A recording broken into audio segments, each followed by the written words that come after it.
Welcome to day number 4 and the final day for the main drivers of pre-season testing in season 12.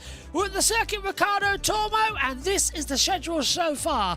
We've completed test sessions 1, 2 and 3 and 4. We're now in test session 5 on Thursday the 13th of October, followed by test session 6. So 6 hours in total across the next 8 hours of running. Tomorrow, it's the women's test that will head out there on the circuit in order to determine who's the fastest and give a lot of publicity and traction to the upcoming female stars of the future.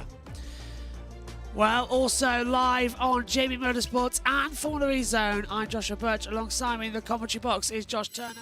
And trackside for us is going to be Jack Pickering and Jack Giamano as well when they are in. Good morning, JT. Final day for the main drivers to get their action. How you doing? Yep, final day for the main 2025 drivers. I'm doing all right. Very tired. How are you feeling? But that may be because I didn't get to sleep until like half midnight because I didn't get home until midnight. And, well, it's the first appearance of the week. It's taken 4 days for Nightmare Dog to turn up. Ah, Del Boy's here. Yes. Anyway, most of the cars ventured out on the circuit for their first installation laps as they went out right as the green light went on. And then some of them just heading back into the pits as we speak to get their cars ready for the full day of running here in Valencia. Yep, they are going to head out onto the circuit and we've got a lot to occupy ourselves with content here today. We've got a lot of interviews. We've got a lot of new B-roll footage that you're seeing now. We've also got a lot of better information coming from the teams as well, because today there's going to be all sorts. But tomorrow, there's going to be literally the whole day catching up on everything you've missed in the FIA Formula E World Championship testing. So every interview, every press conference, everything that you need, as well as in the afternoon, a couple more press conferences that the drivers will have, because we've got drivers' press conference, a women's drivers' press conference, and a team's press conference all coming up as well. So it's going to be very interesting as well. It's the final day of testing for Season 12. There was an absolute deluge of rain last night, but it's sunny out there on the circuit right now. Track temperature, as you can see, is 16 degrees. Air temperature is also 16 degrees. 83% chance of rain, 3 kilometers per hour. 6 drivers in the pit lane, 14 are out on the circuit. We're not expecting the times to be quite as dramatic as we have been seeing over the first couple of hours while the track fully dries out. Cars are finally out of the pits. Jaguar Bear leading the field out for some sighting laps. Right now the weather is not the best, but we're going to have some forecast highs around 23 degrees later on and sun showing through some cloudy skies out there as well, which is always some good, interesting news.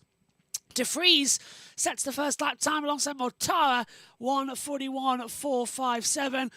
De Vries was a 1:40. Look at this. We've got Buemi going to the top. Dragovic in there too.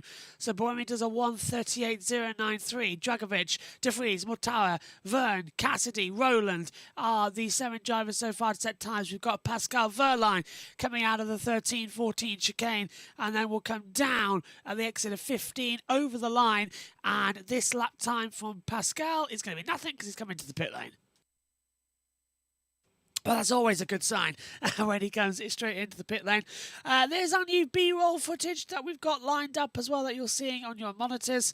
So there's a couple of bits that are brand new coming through in a few seconds' time with some of the behind-the-scenes interviews. Jack Giamano has sat down with Dan Tigton. We'll hear some clips of that throughout the day later on, but also the full feature will be available on Formula E Zone after the weekend and then later on JB Motorsports when we do our wrap-up of testing. Coming through, Buemi, 1:38.093, Maloney, Dragovic, De Vries, Mortara coming into it now. Over the line, Jake Dennis, fastest, 1:36.69. Then over the line will next come De Vries for his second lap time bound through the field. I would not surprise me if he goes a little bit faster. Does indeed go faster, 135.055. So he was able to gain traction as well. Mortara second, Buemi now faster, as we're about to witness Djokovic over the line, and it goes up into fourth position, 135.201, 2.5 seconds off the pace. Next to coming across the line is Ollie Rowland, followed then also as Djokovic, as I said, to go fourth. Rowland goes eighth, Cassidy goes sixth, Verne goes seventh. Over the line comes Nico Muller for his first lap time of the session and comes straight back into the pit lane. So 10 are out there on the track, 10 are in the pit lane. And the top 9 have all set lap times so far this morning, which I suppose is a tiny benefit to what we were having out there. So there's not too many dissimilar problems to come through, as Buemi 132.699 to begin with. Over the line next comes the 3 of Jose Maria Marti. The 22's up there, Zay Maloney. And Marty goes 9th, Maloney goes 5th, 135.429. Next across the line will come Jake Dennis. If he decides to not box and go over the line, he crosses the line, and Dennis goes up into second position, 132.776. I can see that at least Jack German has joined the call alongside, I presume Jack Pickering is alongside him, so we'll hopefully hear from the boys before we go to our drivers' press conference from yesterday and hear what they had to say. As Mortara is fastest, 131.091. Good morning, boys, over there in Valencia. How is it?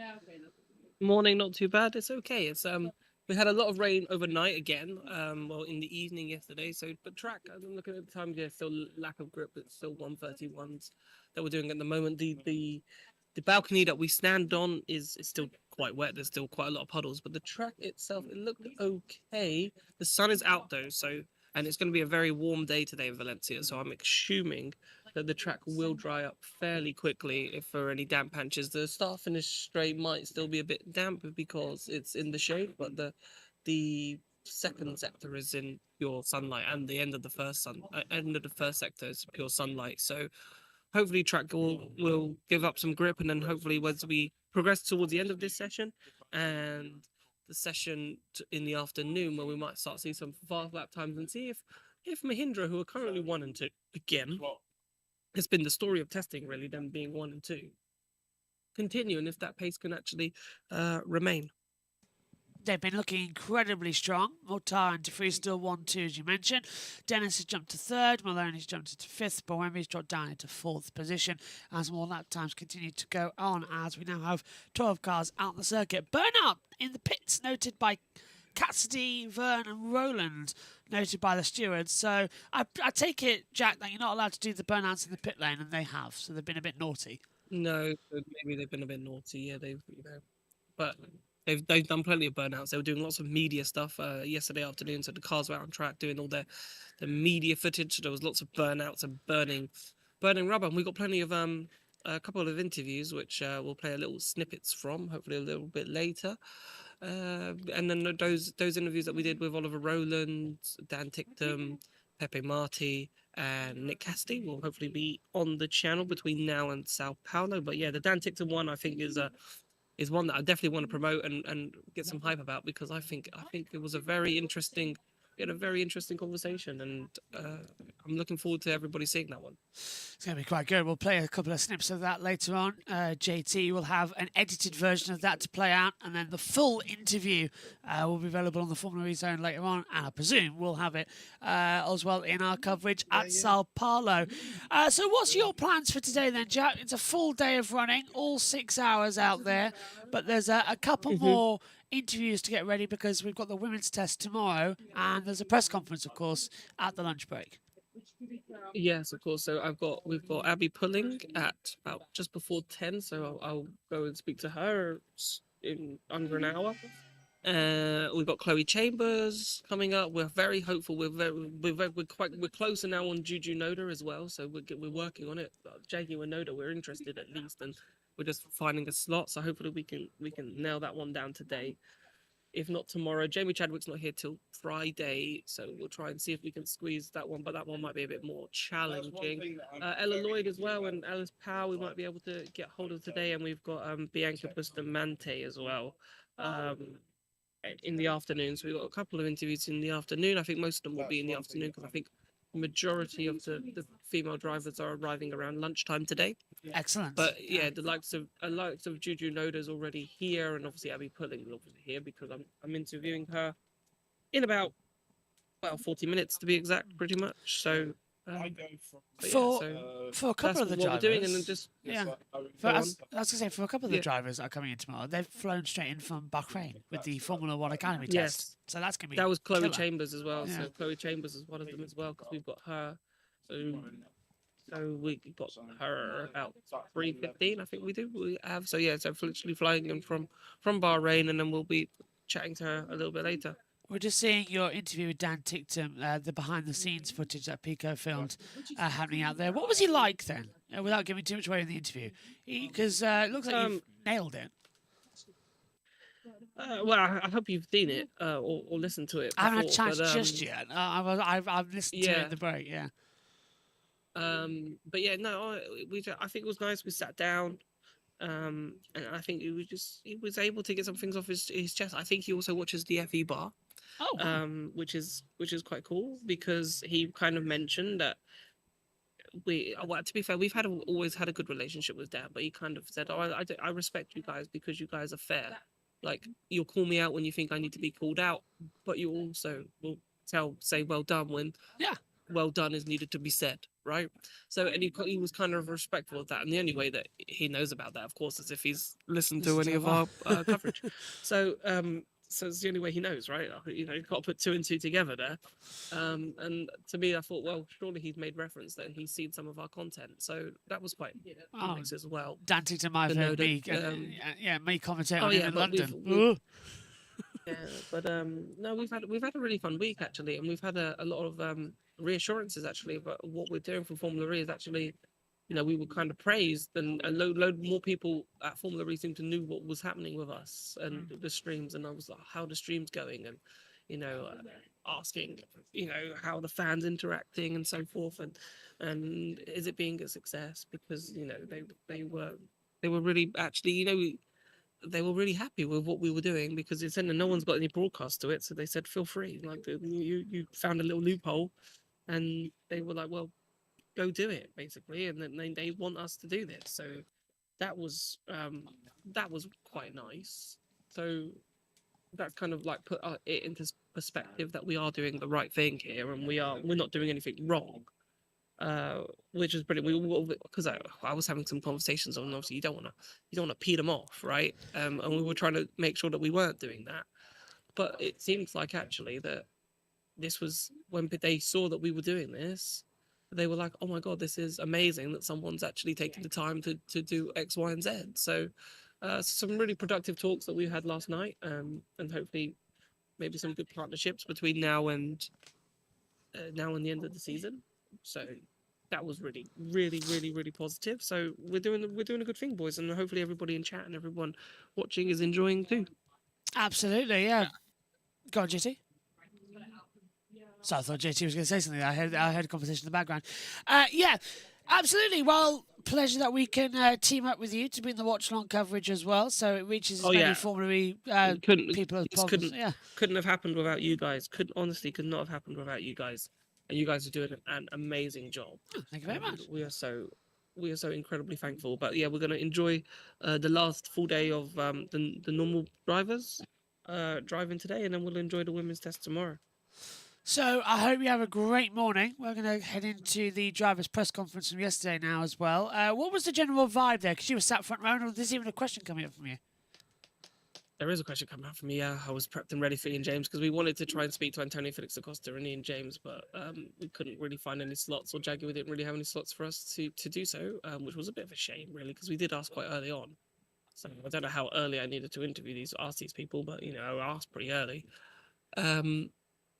But yeah, so we got Ian James coming up, and obviously he's the new Jaguar team principal. So it was kind of just like the drivers I wasn't too fussed about. Not much really to talk to them about at this precise moment, to be honest. But Ian James, I thought, okay, a lot of experience, from his time at Mercedes. I would really have loved to have maybe dig more into what happened with the McLaren and the story around that. If we did interview him, I would have definitely have grilled him on what happened there and his emotions and how he felt. But maybe that will be for another day, because I think there's a story there, right? Like what happened, and obviously he was really trying hard to find funding and to keep that team alive. But the only thing I will say, which was really cool, that most of that team, they're not unemployed anymore. So people from that team have either gone to another team. Some of the comms people are now at Formula E, for example. So that's cool to have some familiar faces within the comm side of things, and that's just really good. And so pretty much everyone has had a new job and has got a new job within Formula E that was in that McLaren team. So that's just lovely to hear, basically, that everything's going. No one's now unemployed because of it. That was the big worry, wasn't it? Leaving McLaren at the end of last season, we're like, oh, there's so many people going to lose their jobs, and I'm glad that everyone's found something in the Formula E ecosystem coming in. Any other news about a 21st and 22nd car coming in quite quickly? I did kind of want to talk about that with Jeff in the roundtable. It didn't actually come up, unfortunately. I kind of, they started the roundtable and it was like, oh, no one wanted to start the questions, and it was like, fine, I'll start. But then you have to go with the kind of, the safe questions in a sense. So like, just open up, so people can start talking. We did have the translator with us, which was a bit annoying, and they did stop the translations after one because it was taking up a lot of time, because we had half an hour, but we were halfway through and only like 4 people had asked a question, and you're like, there's like 10 of us here, and we're not all going to ask a question if we keep going on at this rate. So we managed to go around the room and most people were able to at least ask their question, but it didn't come back to me, because I was like, all right, if it comes back to me, I will ask about this. But we just didn't get the time. But we might try and see if we can squeeze Jeff on either today or tomorrow on the radio, and maybe that might be something that we talk about. And as I said, we had a very interesting meal yesterday with some of the Formula E people, and some conversations came up actually that we might even discuss later today. From that meal. So because we had some talking points, it was quite interesting finding out what Formula E like and what they don't like as well about the championship and so forth. So it's interesting to see that sometimes the people in the media have the same sort of gripes that some of the fans do, but it's just like it's all politics basically, isn't it? And why it's not why some things they don't like but they would like to change, but it hasn't been changed for X, Y, and Z, and you're like, yeah, you kind of understand that. Not much really I can say on those conversations, but you kind of get the gist. But some of them we can talk about, and we will talk about a little bit later. So some of the safer ones. I hope it's a good one. Well, good luck today as well, Jack. We're going to head straight over to the press conference from yesterday, where you can see Jack G-Man asking some questions as well. Let's head downstairs now.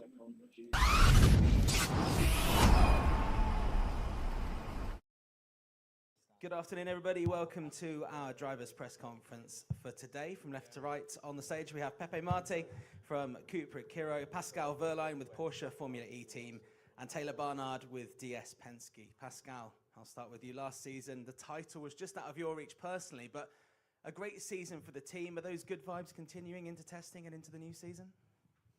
Yeah, I think finishing third in the Drivers' Championship and winning the Teams and Manufacturer Championship, you cannot say it was a bad season. So we definitely take those positives. We take that we, won every title within the last 2 years, and now it's the last season of the Gen 3 car, and let's make it everything in 1 year. Pascal, how does it feel to come into this season, obviously knowing, as you've already alluded to there, that this is the final year of the Gen 3 era, and Porsche have been very strong in this era?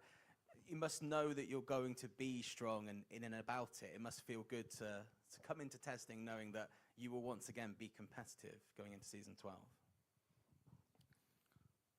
It feels good and a bit sad in a way also, because yeah, like you said, we know that this package is able to win races, to win championships. So we are definitely looking forward to the next season. But also it's the last season of a very competitive car, and obviously we knew that probably we overall we were the car and the team to beat in this era, and it's never guaranteed that it will be the same in a new generation of cars. So, but still, I'm very looking forward to that as well. You have a new teammate coming in this year, Nico Müller, who obviously knows the powertrain incredibly well. How have you been helping him, first of all, settle in to the Porsche ecosystem? And, you know, what can you give someone advice that you've been racing against and you know is a great driver already? Does it seem a little strange to be giving a competitor advice, even if he is your teammate?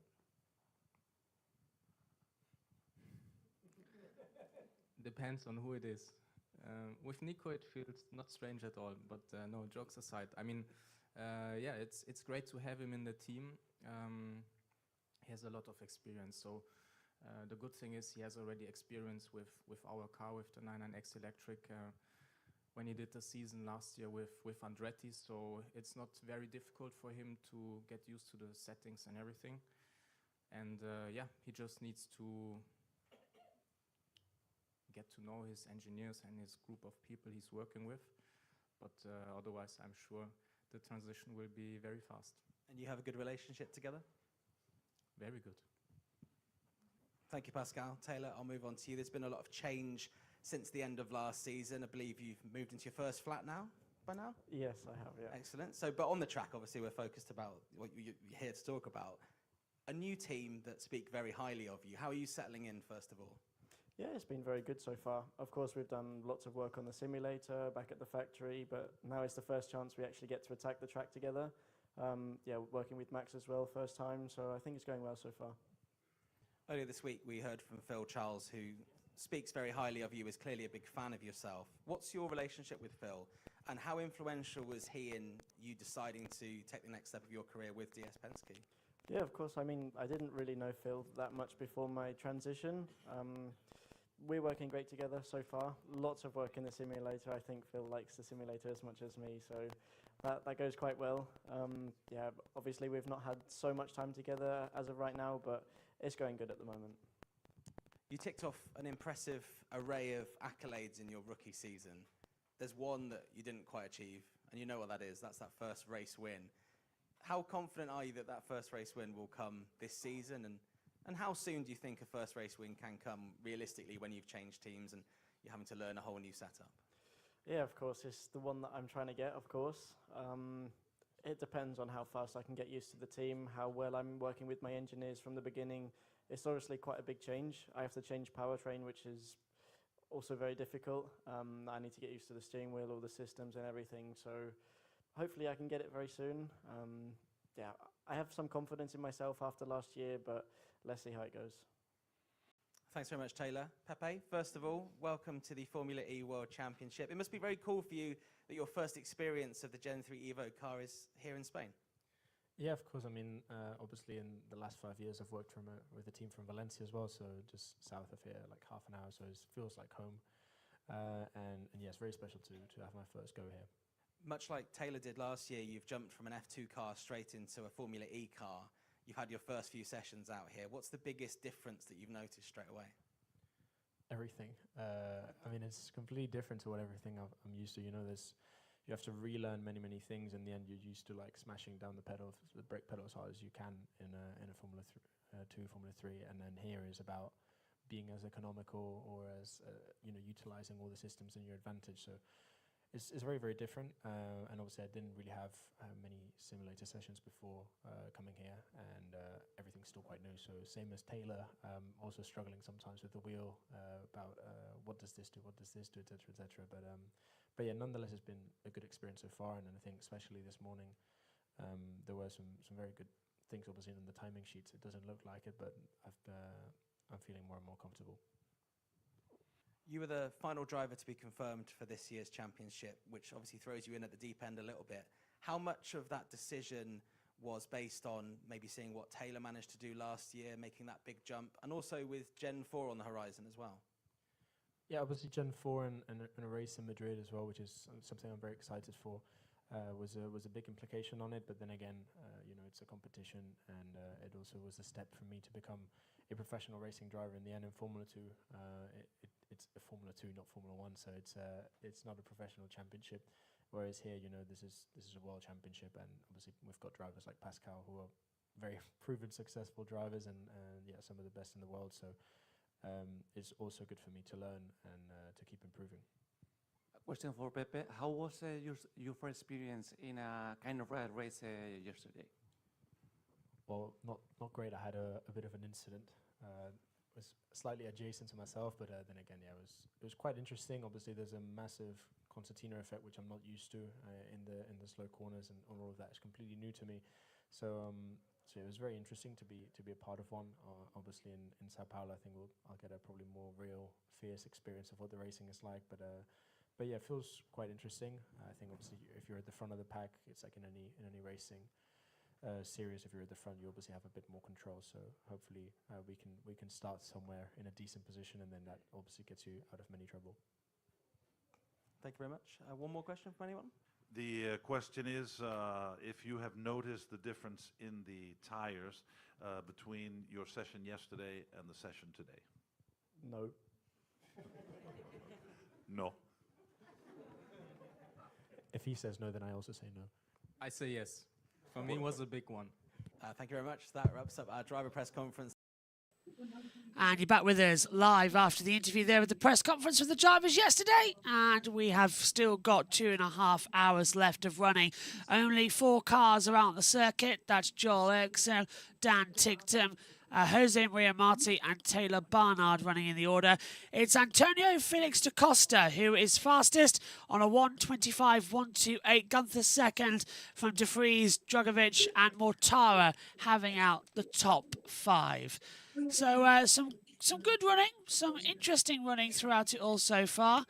And that's exactly what we need to continue on as the track continues to dry out. We're still about 3 seconds off the pace of what we would normally be seeing first thing on the morning here in Valencia. And don't forget also, if you're watching on JB Motorsports, the Formula E circuit are currently here in Valencia, but in 2 weeks' time, MotoGP will be here in Valencia for their season finale and their post-season test. You can follow all the coverage as well on JB Motorsports and JB Motorsports 2 for that weekend's action. No Marc Marquez will be in that test, by the way. So Da Costa still fastest from Gunther and De Vries, the top 3. Jack, just throwing back to you if you've got a second as well. How do you think Da Costa's done to adapt to the Jaguar from the Porsche? He's so far impressed me with how relaxed he looks. Yeah, he looked very relaxed in the press conference, didn't he? That he was in earlier. So I think he's doing all right. He's fastest at the moment. You know, I'm sure he's had some time in the car previously. So it's all about just making sure the system, that's what testing's for now, just making sure he understands as much as possible, right? As much as possible that and then keep going, and then fingers crossed in Sao Paulo. But he's been quick, to be fair, throughout most of the test sessions. Even when I spoke to Pepe yesterday, like he was talking to me, actually, it was quite interesting. And I said, how's it going? He said, it's fine, not 300, but he said the 350 laps, the 4-wheel drive laps, he was struggling with a little bit. So that's interesting on that he told me. But yeah, Da Costa seems fine, to be honest with you, at the moment. He seems relaxed, he seems happy. So yeah, no issues with Da Costa so far. Absolutely, as well. As we continue, how was Marty in his interview, by the way? Let's talk about Marty, because you've got that interview coming God. up. How was he? Oh my God. Yeah, quite softly spoken, to be fair, but you wouldn't think he's Spanish. Really? So prepare yourself. You wouldn't think he's Spanish at all. He has the most British accent that you could ever imagine. And he was just in that. He was just in that interview, actually, the press conference, and you would have heard him speak.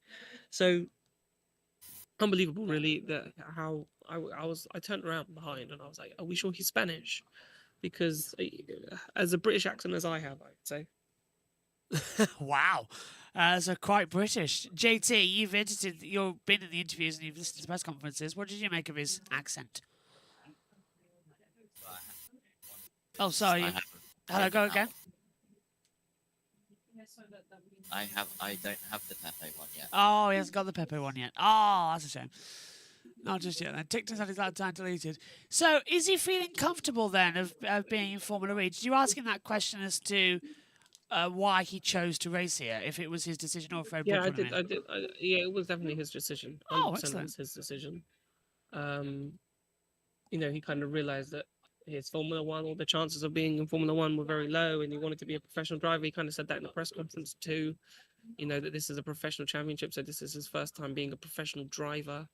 So that was kind of what swayed him. I don't think he's part of the Red Bull Junior program anymore. He's a Red Bull athlete, but not a Red Bull Junior program. So he's fully committed to Formula E now. So he has made that switch, and he doesn't see it as a way of going back to F1 or trying to, you know.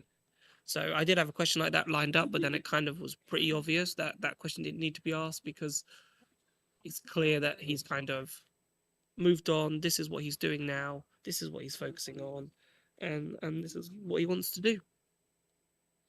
So, why has he still got the helmet then?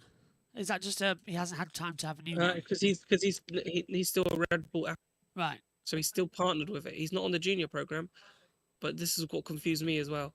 Because I said, well, he was wearing a Red Bull cap. Is he still part of the junior program? Then, and someone said, no, he's a Red Bull athlete, but he's no longer part of the junior driver program. Interesting. So Yeah. so it's a kind of different spiel. But he's no longer a junior driver, but that's what I've been told anyway.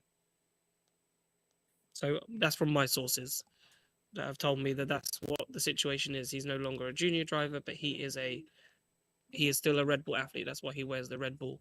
It's a bit like Sebastian Buemi. You know, Sebastian Buemi is, you know, he still has tribute to the Red Bull stuff on his helmet.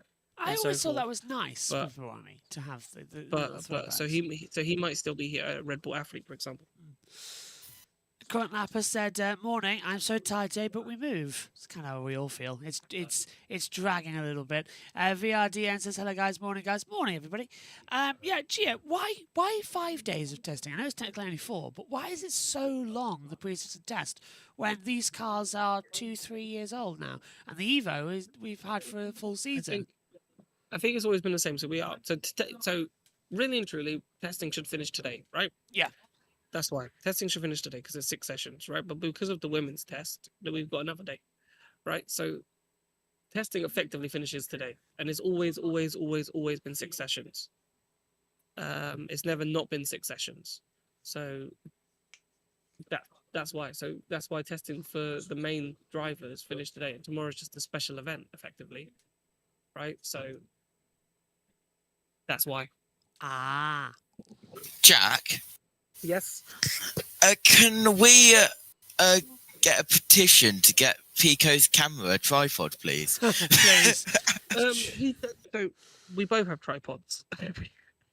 Because obviously we filmed the interview, so we both have tripods. But obviously, when Pico went out for the race, we didn't take a tripod with us. We didn't take a tripod.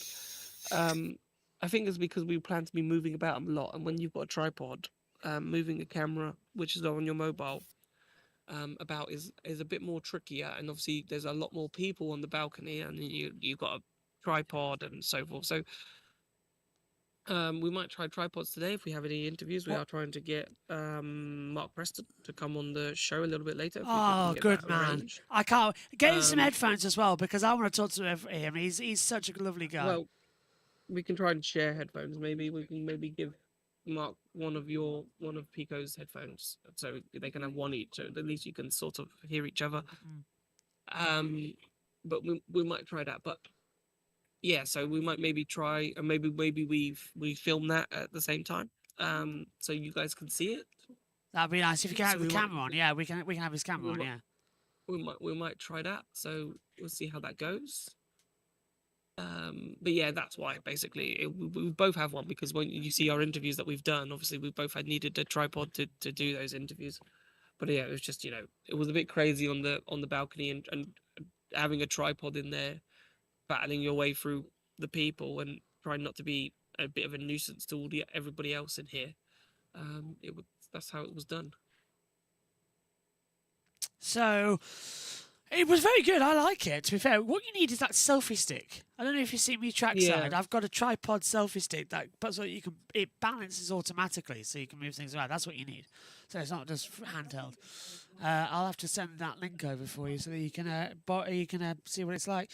Right, let's go down and join the team's press conference from yesterday, because there was an awful lot going on with some. Well, you'll hear from Mark as well, coming on the board as well. But it's, how do I say it nicely, a more active team's press conference than we had earlier on in the week. Because this time, there's actually some decent conversations and decent questions, because Giamano was able to actually have a hand in the microphone. With a very quick hand. Very quick hand, yeah. You were I there. knew it was one question only, because of they're 15 minutes, right? And with the transcriptions, I knew it was only one question. So I said, I need to put my hand up, the fastest hand up, because otherwise somebody else could ask the question and then I don't get to ask my question. So I knew I had to be as quick as lightning, effectively, to get that question in. Otherwise it never would have happened. You did very well, though. I was watching live on the link that we had, and I was like, oh, there's Giamano. Oh, there we go. It's quick as a shot. Right, let's pass over then and listen to the team's press conference.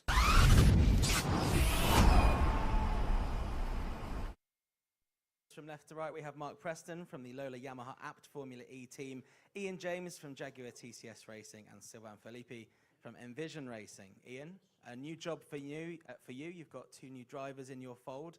Must be a very exciting time to take over at Jaguar TCS Racing. Yeah, good afternoon, everybody. Firstly, great to be here. Great to be back on the track in Valencia, as always. Yeah, very exciting time to be joining the Jaguar TCS Formula E team. It's obviously been one of the staples of the Formula E landscape for many, many years. And for me personally, a great opportunity not only to come into a team with such rich history and heritage, but also get back into the manufacturer fold as well, which is something I've been looking forward to. So, no, great opportunity. Early days, 3.5 weeks in, so still on that very steep learning curve, but very much enjoying it. On a personal level for you, it was the end of a very long chapter in London, and it was an emotional end to that chapter. How do you take time out to kind of close that one chapter before starting this new chapter, 3.5 weeks ago?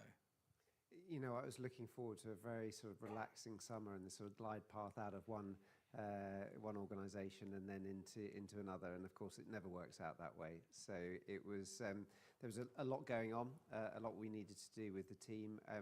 Just very quickly to reflect on that, maybe very happy, and it shows the quality of the people that we have working in this championship in particular. That pretty much every single team member was snapped up very quickly indeed. As we wound that organisation down, which, as I say, is testament to the people involved.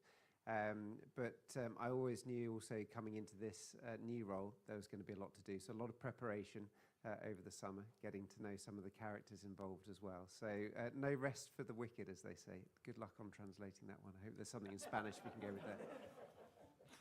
You come into an organisation that's had some great success in recent years, but also has high demands, and the driver's title is still a title you'd like to add to your collection. How competitive are you? How confident are you that you'll be competitive in every championship that you're competing in, all 3 of them this season?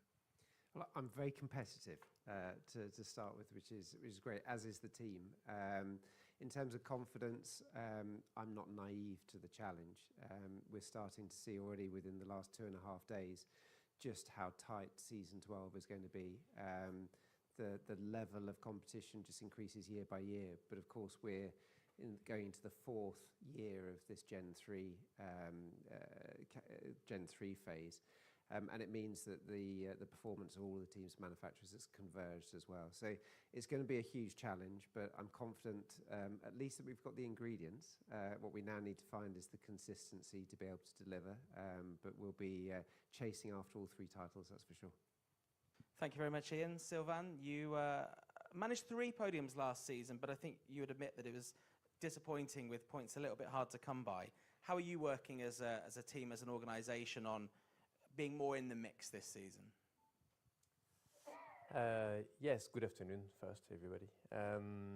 Yeah, I think last year, as with our partners at Jaguar, we had we had some reliability issues. We've been, you know, it was a new year, Evo version of the car. So yeah, we've been fighting reliability issues, which have been harming our effort in performance. So we managed to show, especially towards the end of the season with Jaguar as well, some better performance towards the end of the season. But we've had some issues. So yeah, we definitely aim to do better this year. I have high hopes ultimately that we'll be able to unlock the performance. These cars are getting more and more complex, and as Ian said, it's getting more and more competitive every year. So yeah, we need to. I'm hoping for a calmer garage, and hopefully we can focus on performance and have much better results. Much like Ian, you're working with a new driver this season with Joel Eriksson coming into the team. What was the thinking behind Joel being your second driver with Seb, and what does he bring to the team? Yeah, so we've known Joel for a very long time. We tested him many years ago alongside Giovanazzi, and we liked him a lot at the time. He had signed at the time a deal with DTM, and ultimately went and did that. But he's been on our radar for a long time, and then, you know, as timing and life happens, he ended up at Jaguar in the reserve and development role, which was really great because you could then see what he was doing and so on. So yeah, he's a driver we've always been very excited about. He's one of these exciting young talent coming, and it doesn't hurt at all that he knows the car really well, having been embedded in the Jaguar environment. So we are really excited to have him on board and develop a new talent. And you know, we'll see what the beginning of the season brings for him. A lot to adapt. But don't forget that he did such an excellent job deputizing in Berlin last year when we had the WEC clash issues. And he managed to score points on his second race in a really, really combative field when it was the peak of the peloton races. So I have a very high degree of confidence that he has the pace and also the kind of the racecraft to emerge really well from this racing. So yeah, it's really great. And then I think it's really great to see young drivers coming and new faces in the sport, but also people that represent the sport really well. He's a really good all-round guy, and I think he's going to be a great addition to the sport. So yeah, I wish him really a great success. We'll do everything we can to support him, and then hopefully we'll have a great time in Formula E. Thank you very much, Mark. Congratulations, first of all, on your new role. How did these changes behind the scene at the team come about this week? Yeah, obviously Thomas Burmeyer is focusing more on his duties as CEO at ABB in Germany. So at the same time, Lola's building up more now for getting ready for Gen 4, and it made sense that we get closer and closer together as a group. Obviously, Fred Espinosa will work with me very closely and continue to run all the operations of the team. As Lola starts to build up more a vehicle science team and other elements that we get ready for our Gen 4 operations, and obviously continue from last year and try to get some more points and go a bit quicker. You're one of the teams that stuck with the same driver lineup that we saw on track last year. It was a very tough rookie year for Zane Maloney. How important for you and for him is it that his development continues and he gets some points soon? Because I know that that's kind of one hurdle that might stick in the back of a driver's mind. Yeah, he's working very hard at the moment. He's having a good day actually yesterday and today, so I think we're making progress, which will help him. Obviously a difficult year last year, but it was at Gen 3.5, and so we came in a bit later than everybody else. And as we all know, being in this sport for a long time, it takes a while to build up. So we're building up carefully. Really, we're trying to sort of go forward always. I like to be on a positive gradient, so hopefully the positive gradient will mean that he gets points soon. But he's going quite well today over this test, so I think confidence is building all the time. Thank you very much, Mark. I'm just going to open it up if anyone would like to ask a question. Incredibly quick there from Jack. Hello, Jack Jordan-Maynor from Formula Reason. Question to Ian. I just want to know, obviously, because new environment, how does it feel? Does it feel like those early days at Mercedes when you first walked in, a completely new team? And how do you think your experience, because obviously you won 2 championships with the team and the drivers at Mercedes, and Van Dorn, can't forget Van Dorn. How do you think your experience of those championship wins can help Jaguar maybe cross the line? Well, I think it is definitely different. I'm glad to be all in black now. It's much more slimming, which is nice. I think the key difference though when we started out as Mercedes is that we started really with a blank sheet of paper. So building up from nothing. I'm now coming into an environment which has been established for a long time, has had a huge amount of success, has a brilliant team of men and women already in place. So it's a different challenge for me, a different dynamic, but one I'm very much looking forward to. In terms of what I can bring to the party and that experience, you know, I'm going to take my time observing and just understanding how it's working at the moment before we sort of see what I can do to add value into it. At the end of the day, I'm there to support the team to make sure that they've got everything that they need in order to deliver, and as we were talking about earlier, deliver on those 3 championships as well. So we'll take it step by step, but very, very much looking forward to the challenge. And of course, not only have we got season 12 to look forward to, but we're already starting and have started work on preparing for Gen 4, which means that the workload and that intro is going to be pretty significant. Thank you very much. That's all we have time for. Thank you for attending. Thank you to our guests, our team principals, and thank you very much to Eddie for incredible translations. Thank you. Translation, please. And that's our test from the drivers and teams press conferences. 2 hours and 14 minutes to go here. And it's Da Costa still on top with a 125.128. We have 7 cars out on the circuit with 13 still in the pit lane. But so far, so good, as Mortara has done the fastest first sector of anybody at 28.6. He's just coming through turn 6 now, down following 7 into the braking zone, down 8 for turn 8 as well.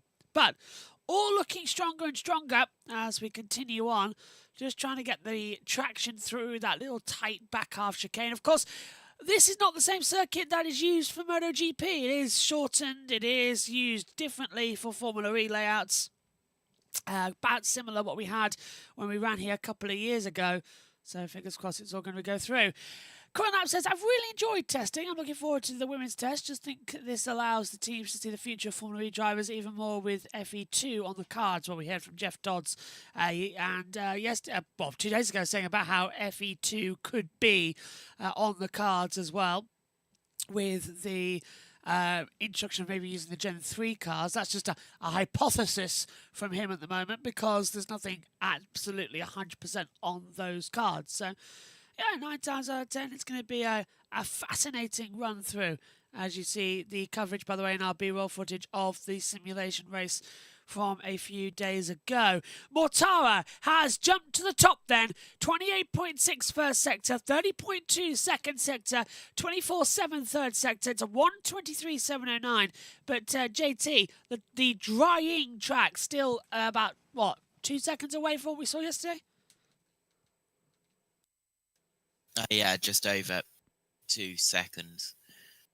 We are like a 121.6, 121.7 on day 1, so not that far away, but we still got 2 hours and 12 minutes left.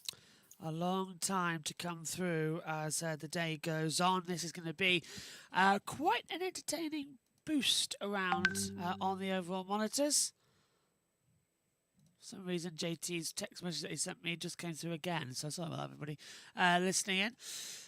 Okay, right, we mentioned Jeff Dodds coming in as well. He's the Formula E CEO, and there was a round table yesterday between the media and himself where questions could be asked. And it was a very critical session because, well, apart from us here at FEZ and JB Motorsports, how often do you go talk to the boss?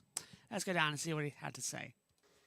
Obviously, like back in Valencia, obviously important because obviously Formula E based here. Obviously, from what happened last year. Yeah. How important is it, obviously, just to be back in Valencia and kick off the season? Obviously, last Gen 3 Evo season as well. Yeah. So, how important is that for Formula E just being back here? So, it's my first time here actually. So I started 2.5 years ago, but I wasn't able to do the season 10 testing in season 9 because I had a different appointment. And then with obviously the floods last year. So it's actually my first time here. So, but I think it's a really interesting location for us because our founders are Spanish. So Spain has a very special place for us. We do have an office here at this track, as you know, which is where our logistics hub is based out of. And we're going to our first race in Spain this year. So it feels very poignant that we're back here in Valencia. I think it feels a little more poignant after all the tragedy of last year with the flooding. They've done the most remarkable job here to get the circuit and the track back to good shape. But of course, whilst we're just looking at the track, if you look beyond the track, there's still a huge amount of work and recovery that will be going on for many years to come. So yeah, it feels lovely to be back here and lovely to be supporting the province or the region of Valencia. The tragedy was exactly 1 year ago today. Yeah, I know, yeah. And it's gone so quickly as well, that time period. But I came and visited just after the floods, and it was absolute devastation here. It was absolutely tragic. Let's talk about your vision, right? Because we talked last year about your vision for Formula E and where it's going. How do you think you are on that journey? Because obviously Gen 4 next season, obviously we can't discount this season in terms of the vision, in terms of Gen 3 Evo and pushing that marketing and pushing that thing ready for Gen 4. So how do you think the last year has gone in terms of elevating Formula E to a higher level? So this man's going to earn his money now because it'd be a long answer. So yeah, I have to look at that through lots of different lenses. So if we look at how's it gone in the data, so have we grown? We're a growth business. We're a fast growth business. So on one hand, fan base has grown pretty rapidly. TV audience has grown pretty rapidly. Our media footprint has grown. Our digital views and our digital footprint has really grown quickly. So if I look back on last year, I thought it was a good year in terms of some of the numbers of growth. But we also can't discount the environment that we're trying to grow in, because it's a pretty complicated environment for the auto sector right now. So I think if you look at the leadership of the manufacturers that support our championship, pretty much, with the exception of one, I think they pretty much all had a change of CEO in the last 12 months, going through very complicated time. So we've delivered growth set against the context of a very complicated environment that we're trading in. But whilst it's the last year of Gen 3 Evo, of course, everything in the background is about developing the next car, because that will be shown to the world in the spring of next year, and it will be on the track, physically on the track, probably from December of next year. So we're not far off, a year away from that car being racing at the start of season 13. So very satisfied with how that car's developing. And in the end, racing's about cars and drivers.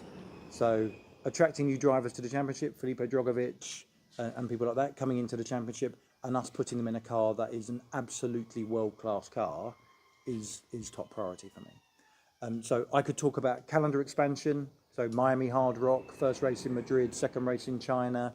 I can talk about new drivers coming. I could talk about Mr. Beast. I could talk about the Evo sessions, about loads of stuff that we've done. But in the end, making sure that we produce an absolutely amazing Gen 4 car and we continue the underlying growth is what it's all about. So I don't like to score myself. Maybe 7.5 out of 10. Is that all right? Yeah, that's fine.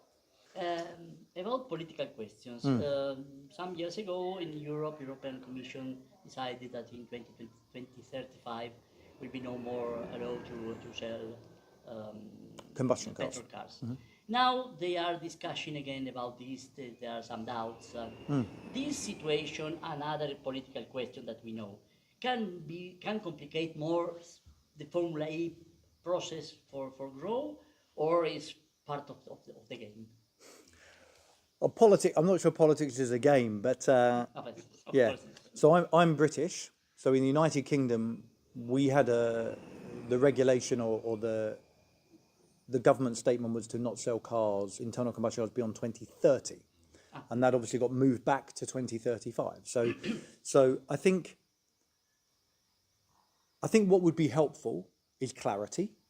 And clarity means having dates that don't move around or are subject to further discussion. On the other hand, I don't think it massively affects us, because this year there's probably going to be between 17 and 20 million electric vehicles sold around the world. And the projections are that, irrespective of the subsidies and the changes politically, the projection is that will probably be 40 million by 2030. So whatever happens and whatever changes around those dates, it looks like the growth of electric vehicles for domestic road cars anyway, will continue. In the end, from a racing point of view, the fact that we race electric is one of the things that makes us unique. On the other hand, we just race cars. So the fact that the physics of the electric vehicle means it has better low-end torque, can accelerate faster, ultimately in time will probably be able to surpass any Formula One car simply because of the physics of battery electric vehicle. I think at a point in time, people will forget that it's a battery electric vehicle and it will just be a racing car that happens to be really, really fast on the track. So clarity would be helpful, but we're not in control of it. So I tend not to worry about things I can't control. I tend to focus more on producing really fast, great racing cars. They just happen to be electric only. And about the racing car, and also the development of the electric vehicle market, I saw that now the battery market is expanding and is getting better and better and better. For example, the Gen 4 battery is very strong, and the evolution is getting faster. And do you see in the near future maybe the liberalization of the battery for the team? Or not? I think the, maybe two answers to that. So I think the limiting factor of racing electric vehicles is more the battery than the powertrain, of course, because a powertrain operates in excess of 97% efficiency in these. So it's the battery development that has to keep going. And I think the cell chemistry development in batteries, moving towards solid state batteries, is happening so rapidly now that my guess is by Gen 5, whenever that will be, could be quicker than 4 years, who knows, but by Gen 5 the likelihood is we'll be in solid state batteries or a far advanced version of the battery we have today. And that allows us to take significant weight out of the car. So that's a key factor in performance. Now, whether that means we open up battery development for the teams and the manufacturers is a different question, because one of the concerns and the reason we don't open it is because it's an incredibly expensive thing to do, is develop batteries. And what we don't want necessarily is to increase the cost massively for the teams in the championship, and also for the teams with the deepest pockets, with the most money, to get a significant advantage on the track, because we like the fact that we have such competitive racing. So it might be too soon to open it for Gen 5, but at some point in the future, it might become part of the manufacturer. The question is, in these two questions, the first question is, in these 12 years of competition, what is the biggest challenge that you've been able to overcome? And secondly, with all of these advances, all of these developments being made in electric vehicles, at what point do you think much of this will be able to be transferred to the new, to just normal vehicles on the street, on the road?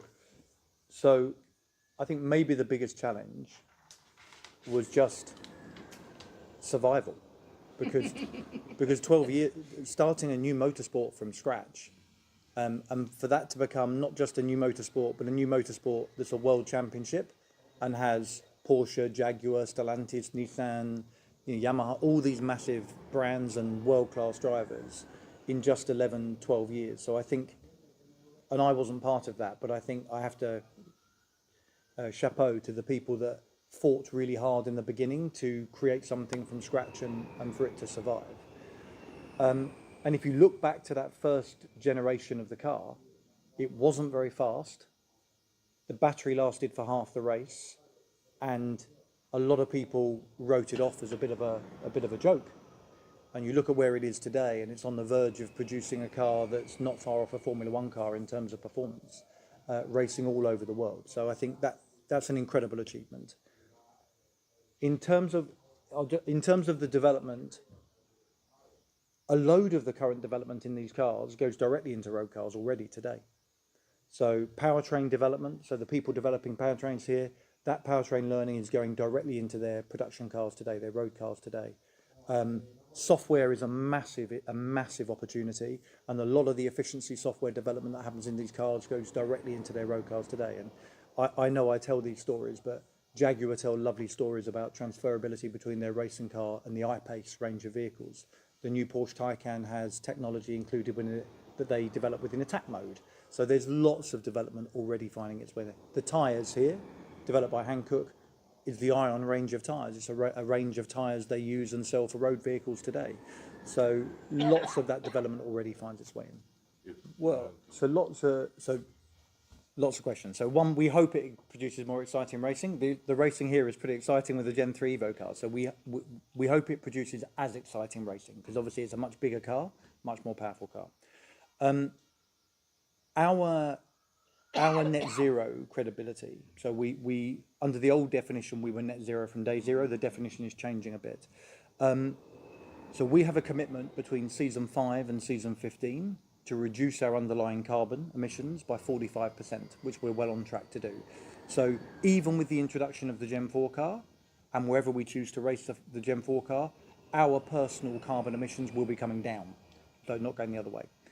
The Gen 4 car itself is 100% recyclable, first time we've had that, and 20% of the car itself will be made of recycled parts.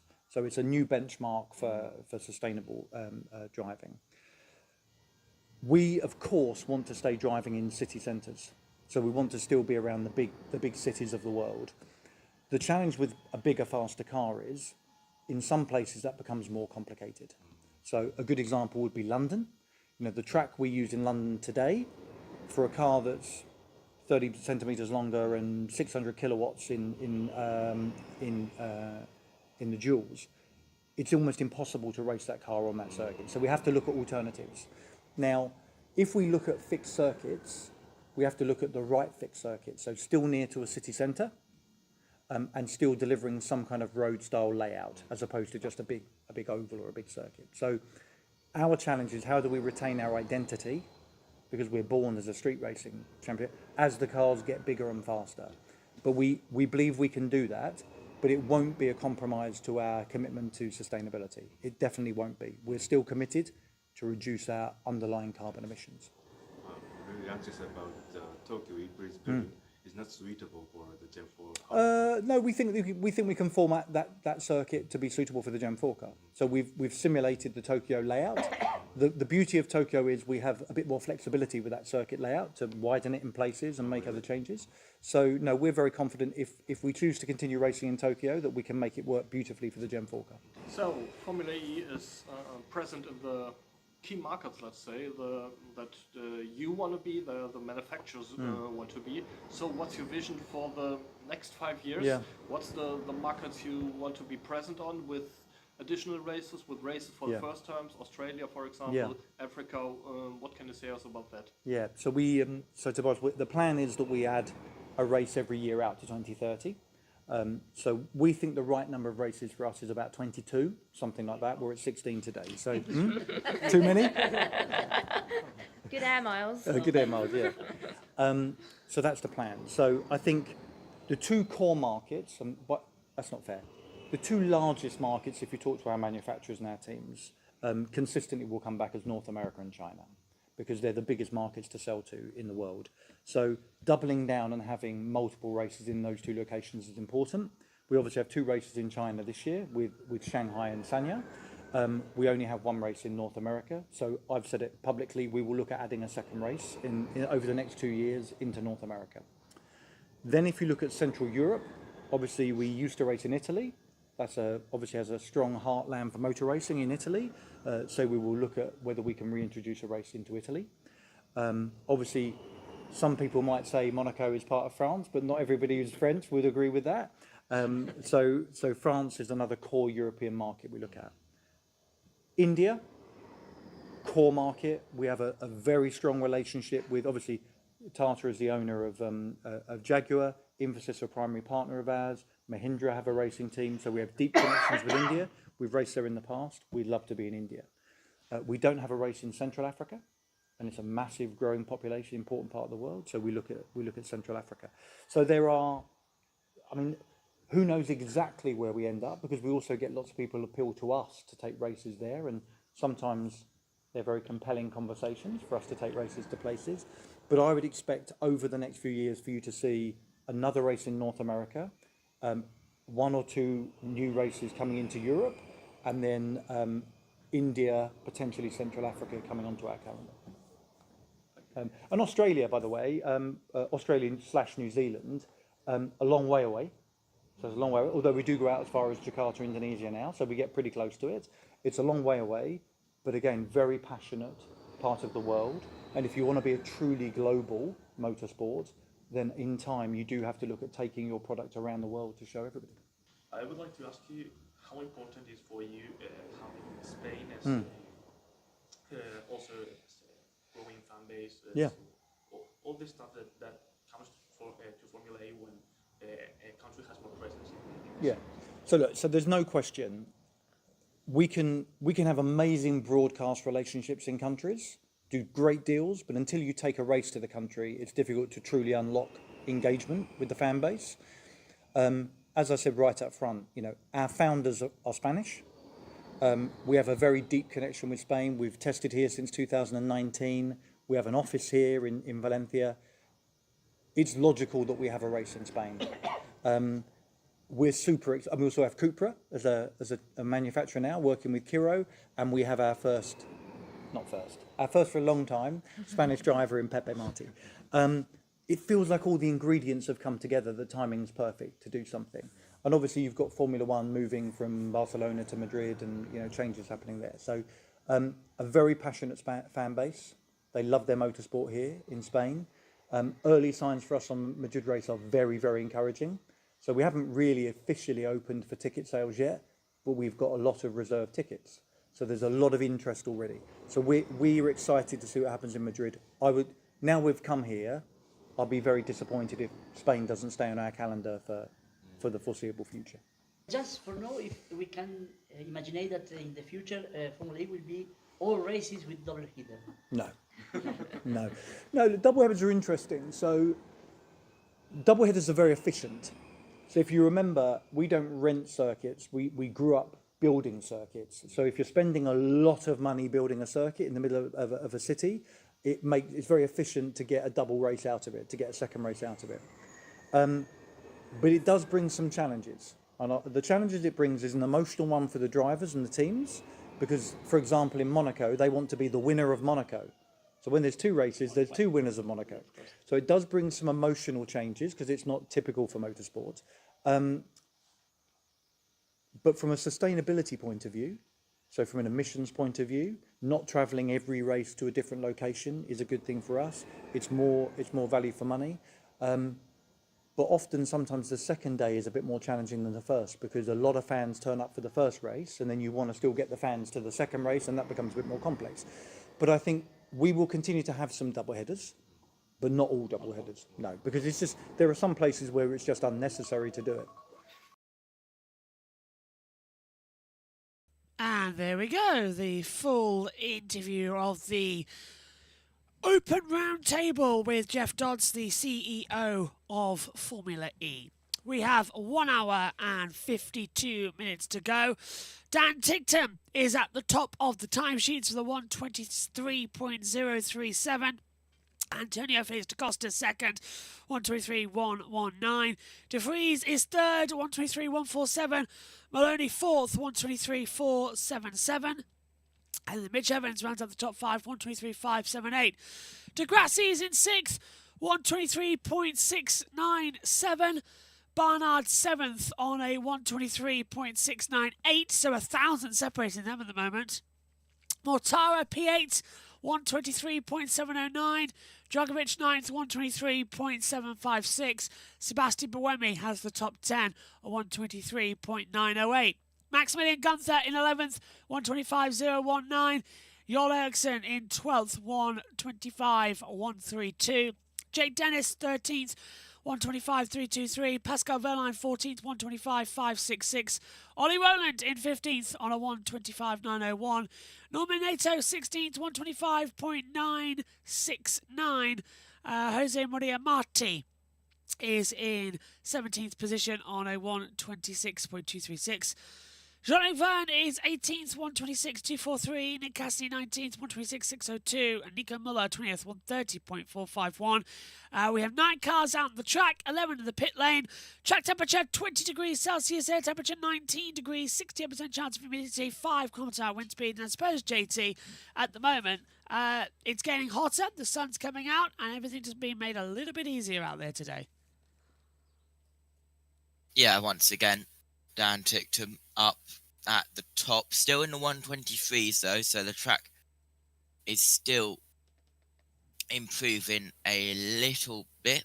So we've still got around 1.5 seconds off the pace. But we're into the second hour of testing now for the first session of 2 today. Yeah, the time screen's lighting up as well as we see the Mahindras are doing a bit better. De Vries is in third. Mortar has slipped back into ninth position, but we're expecting a lot of good run at the moment from the team to see if that will be kept in at the moment. 1 hour 50 to go here in Valencia as all the action continues to pursue on. And I think as well that is the main factor. Now, yesterday we had an interview with Alberto Longo, who is responsible for all of the calendar sides of Formula E and also the day-to-day runnings alongside Jeff Dodds. He spoke with Pico on the balcony in Valencia. Alberto, how was your winter? Super excited to be here on the official test. I'm really looking forward to that 6th of December. I'm going to traveling to Sao Paulo for the first race. How good is it to be back here? Because obviously last year it had to be redone. We went to Madrid very last minute, and it was incredible how we got everyone over to Madrid. But this has been the home of Formula E for over 5 years now. Yeah. So how good is it to be back in Valencia? I mean, it's fantastic, obviously, to be back here. You saw the images of Valencia, and this particular area really, really damaged last year with the floodings. We have been responsible all this year, with help. We have been helping the people here who lost absolutely everything from their home to their cars to eventually even their lives as well. So definitely there is a lot to do. There is still a lot to do in this region, and Formula E has always been, as helpful as we can be. We are supporting quite a few initiatives here to make the life a little bit better of all these people who lost absolutely everything. But having said so, it's also so important that the region, the city is almost back to normality, and this is the proof of it. We are here doing the official test of a world championship in this fantastic city that has been always so supportive to Formula E. And looking ahead to this season, we've got a few new locations on the calendar. We're heading to Madrid for a race this year. We're going to Miami to the Hard Rock Stadium, which we did the Evo sessions. Yeah. Sanya's coming back on the calendar. What can you tell us about the new locations and returning ones for next season? Well, as you can imagine, Madrid is kind of my special thing, being obviously Spanish and the two founders, Alejandro and myself, for the first time that we go with a race in Spain. We did a race in Valencia back in the past, but it was without public because of the COVID. So this is going to be the first race with public in Spain. Hopefully it's going to be a big success. There is a lot of media attention for the race. The first time that we have a Spanish team, a Spanish driver, and we race in Spain. So definitely is waking up a little bit the attention of about Formula E in Spain. And so that is kind of my highlight of the season personally, professionally, and talking as a founder of Formula E. Obviously, the 3 new additions are massive. Hard Rock Cafe, I think it's the stadium. It's a beautiful venue for Formula E. A lot more flexibility, more versatile. You say, than Homestead, definitely. And I think we can produce there way better racing that we have ever done in Miami, including when we race in the city center.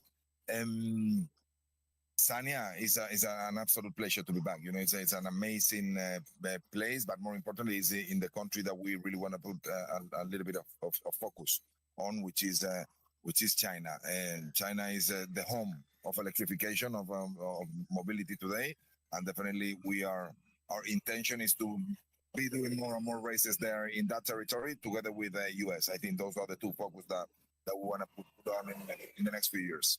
And obviously, being British, we've got London at the end of the year, but there are still things flying up because it's looking likely that we can't return because a few corners won't be safe enough to run in Gen 4.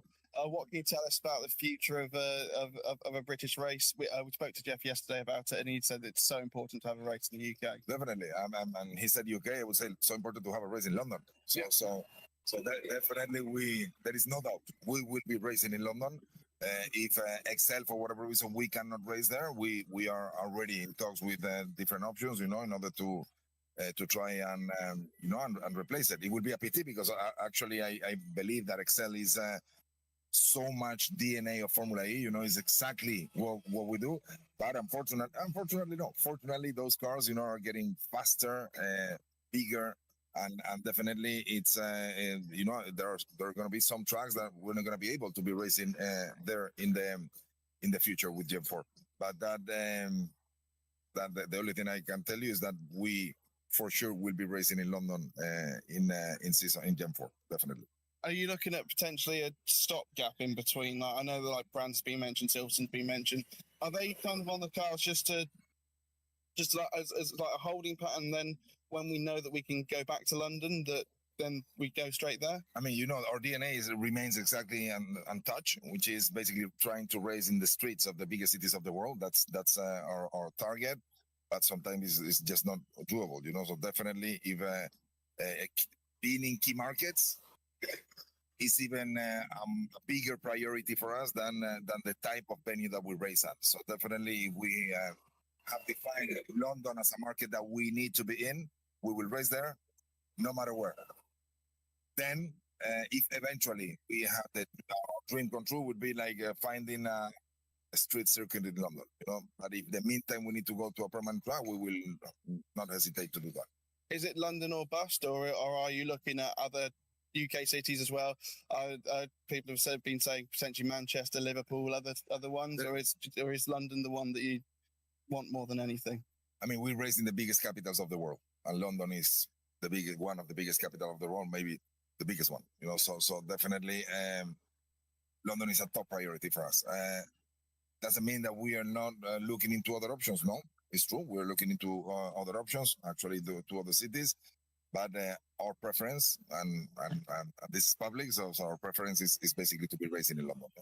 Okay, brilliant. Thank you, Alberto. I know you need to get off, so thank you so much. Cheers. Thank you.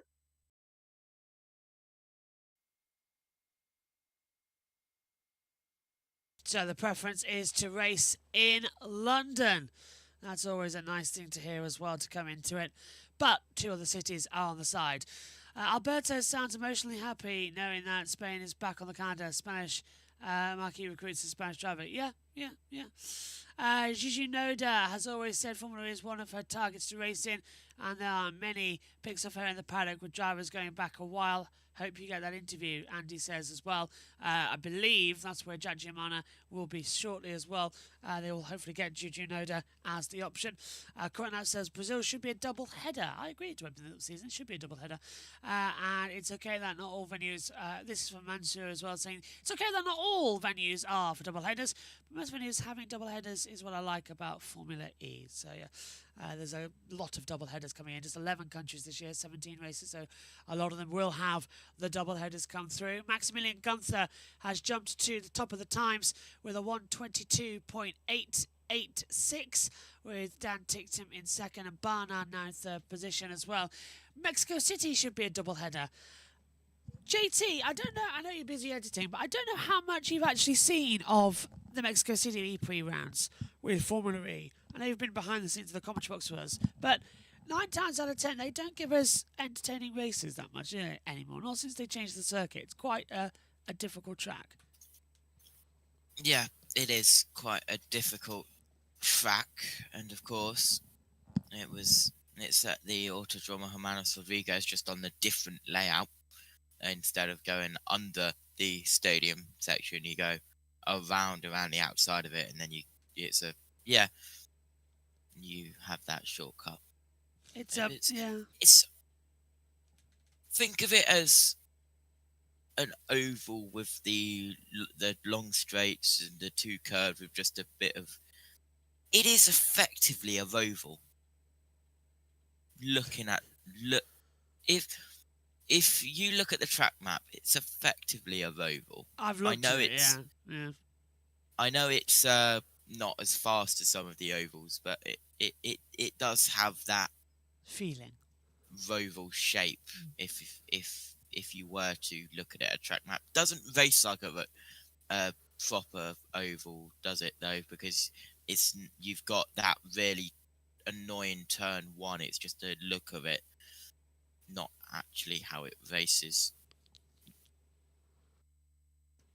thin air makes it tricky to race on, makes energy management easier, makes it harder to follow, says Lewis as well. Difficult and challenging entertainment. Difficult and challenging entertainment. Yeah, I agree with that. Conrad says, I've said before with double headers why they don't change one or two parts to make it slightly different.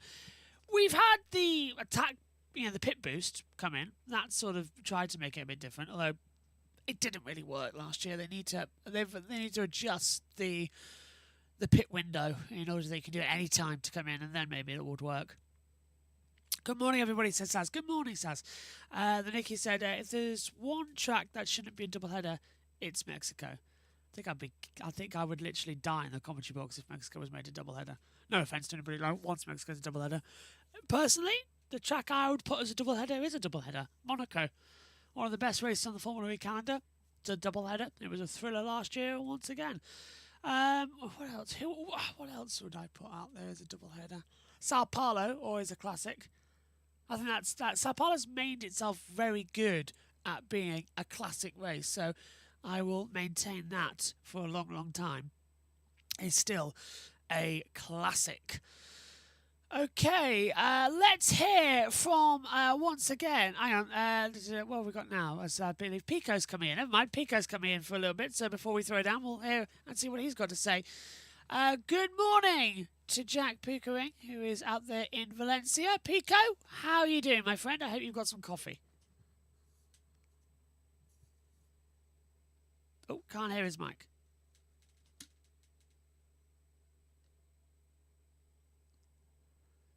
We can't hear you at the moment, my friend. Just now we can. Wait for it.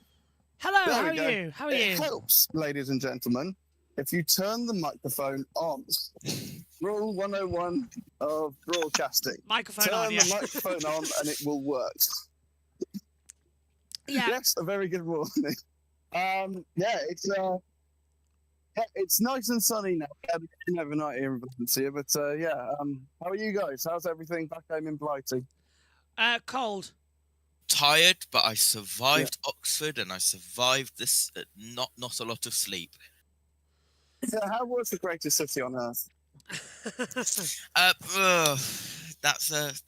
That's going a bit far, isn't it? I didn't know you were. It is. Even I'm happy to admit that Oxford is not the best place. Since COVID, there's not really been much to do, and the only thing that you can really do in Oxford is at the Kassam, and that's all going in a couple of years' time. So Oxford, it's great for all the history and the universities and everything. But if you want to go out and have some fun, there's not a huge amount of options, unfortunately. Yeah, yesterday was also the first day of the congestion charge trials. So it was indeed, yes, I saw that. But I knew that they were coming in whilst I was away. But it came in yesterday. So hopefully you didn't get too bogged down in anything. We didn't. No. Can someone explain to me congestion charge? Why has Oxford got a congestion charge? Because too many cars.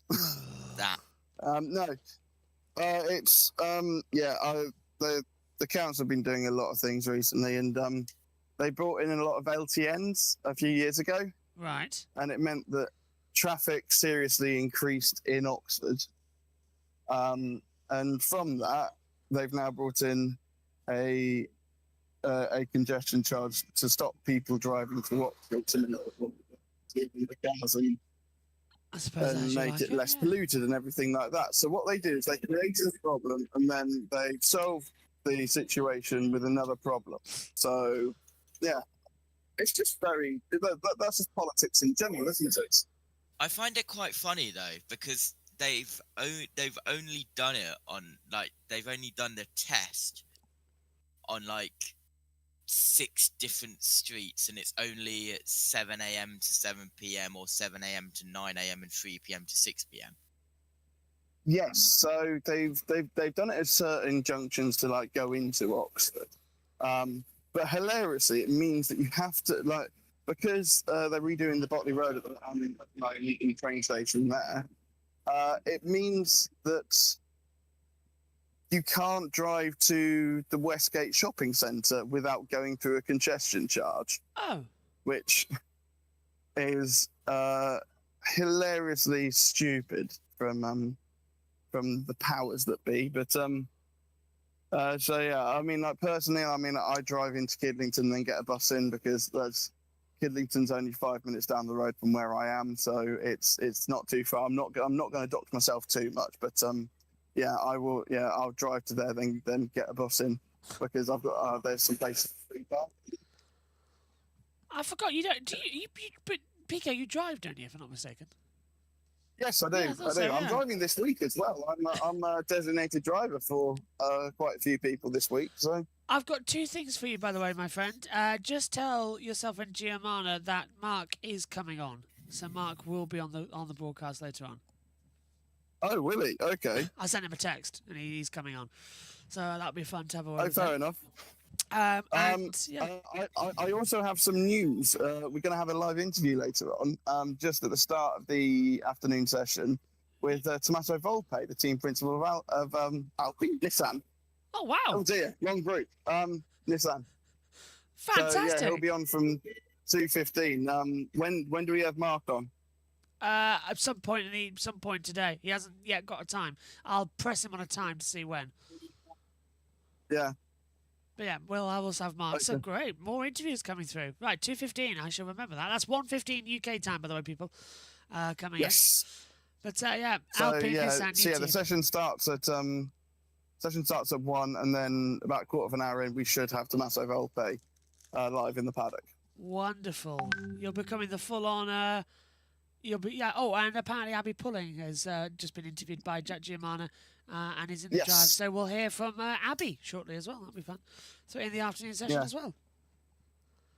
And of Yes, course, in the so women's session. yeah, we were just down at Nissan with Abby, and I asked Maria, the PR person there, if we could grab Tommaso this afternoon, and so yeah, that's another interview secured in the book. So yeah, we got plenty of stuff coming. I know that you'll be playing some of the interviews from earlier in the week as well, because we spoke. If people haven't been tuning in, we spoke to Jeff Dodds on the Tuesday, and we spoke to Alberto Longo yesterday. Yeah, we just played the Alberto one, as in now.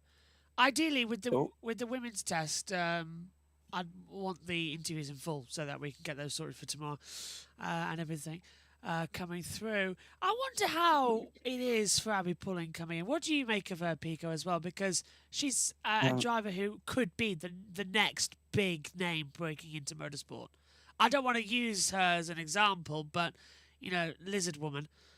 She, as Danica Patrick, all her faults, the things she did for women's motorsport still should be admired because she put women on the map as that she could compete with the boys, certainly in IndyCar, not so much in NASCAR. But Abby Pulling, she's up there. She could be the next big name. Yeah, I'm not sure if you can still hear me. My Bluetooth headphones kind of cut out there for a second. But from the gist of like the little bits, like I believe you're talking about Abby Pulling. Yes. Just nod if it is. Yeah. Brilliant. Thank you. I'm now staring at my other phone just to make sure that I'm right. I think Abby, we saw her put some amazing appearances back in F1 Academy. I think she did some time in W Series. I just heard my phone go, so I think I'll be able to hear you again now. Hello. But yes, I can. But yeah, she dominated F1 Academy last season. Stepped it up into GB3, but I think it's still been a while before we see a female driver potentially on the fringe of Formula One, Formula E. I think it's more likely that we'll see it in Formula E. It wouldn't surprise me if Abby Pulling it does come into the series for kind of Gen 5. Not that we haven't seen women drivers in Formula E before. Catherine Led was at the debut in Beijing. Simona Di Silvestro raced as well. Michaela Cerruti back in the day. So, but now there's a proper emphasis on the female drivers. And so, yeah, and we'll have the sessions live tomorrow as well. With all of the interviews as well that we're going to gather today and also tomorrow, it's going to be looking good as well as we come through. Where are we? Nikki says, I hope Gen 4 Evo. I hope for the Gen 4 Evolution. Well, that'll come in, what, it'll come in about season 15. Season 15. Yeah. Season 15. Feels weird that we're already this far into the Gen 3. This is the last year, and now Gen 4's coming in. It's very weird. Well, yeah, we would. Me and Jack, I think Jack talked about it earlier. We were at a dinner last night, and we were talking about how we still call it. This is obviously season 12 and everything, and we were talking about at what point do you refer to it as the year and not the season? Because I feel like if in 25 years we're calling it season 37, it doesn't have the great ring. Now, up to 12, I think is fine. I reckon if they are going to change it, I reckon it's Gen 4. I hope so, because it's getting a little bit daft. And also, it's the 25-26, isn't it? So I'd much rather we start in January, because F1 now goes to December. I would much rather we start in January and go one a month up until at least September. That would be happy with me. And then we'll have November's testing. Or even end of the summer break for Formula One. Yeah. So that there's, and it's like it was up until I think it was 2 seasons ago when we went back to having the first race in December. But even then, when we had the season start, I think the first one, 7 started. It was COVID affected. 7 started in February, I want to say, of that year. But it was still called the 2-season thing because pre-season testing happened the year before. I remember in season 8, round 1 was in. I want to say round 1 in season 8 was in January as well because I was here. I'm trying to think if it was 8 or 9 where the pre-season testing was a week before Christmas. Yes, it was, because you guys went out and it was like you were worried that you wouldn't get back in time because of flights. Yeah, my flight on the way out was snowed off. Yeah. So I went out a day late, and I couldn't, and so I had to rebook a lot of things. I had some problems with the hotel. I had to. They couldn't rearrange a flight for me into Spain. I had to go to Lanzarote and then get another flight from Lanzarote to Valencia. It was not ideal, but yeah, I had to try and make it work because it wasn't great. But we got there, we got back, but yeah, I remember it being sort of very cold. And one thing that you haven't seen is that by 5 o'clock on session 8, the sun's already setting. And so in December, when we came a few years ago, the sun was setting with like 30 minutes to go at the session. So the drivers were basically driving with the sun's completely in their eyes. They were blind on the run down to, I think that's turn 8, because that's the way that the sun is. Yeah, on the run downhill, on the back of the grandstand, the sun comes in from that direction. And even in MotoGP, in mid-November, in the test, it blinds you. So that's why the riders complained, and that's why the times for Valencia and Portugal are just a little bit different when we come here in the summers. Plot twist, Pico never made it back and lives in Spain since season 8, says the Nicky. Is that why you're always there? You're always in Spain then?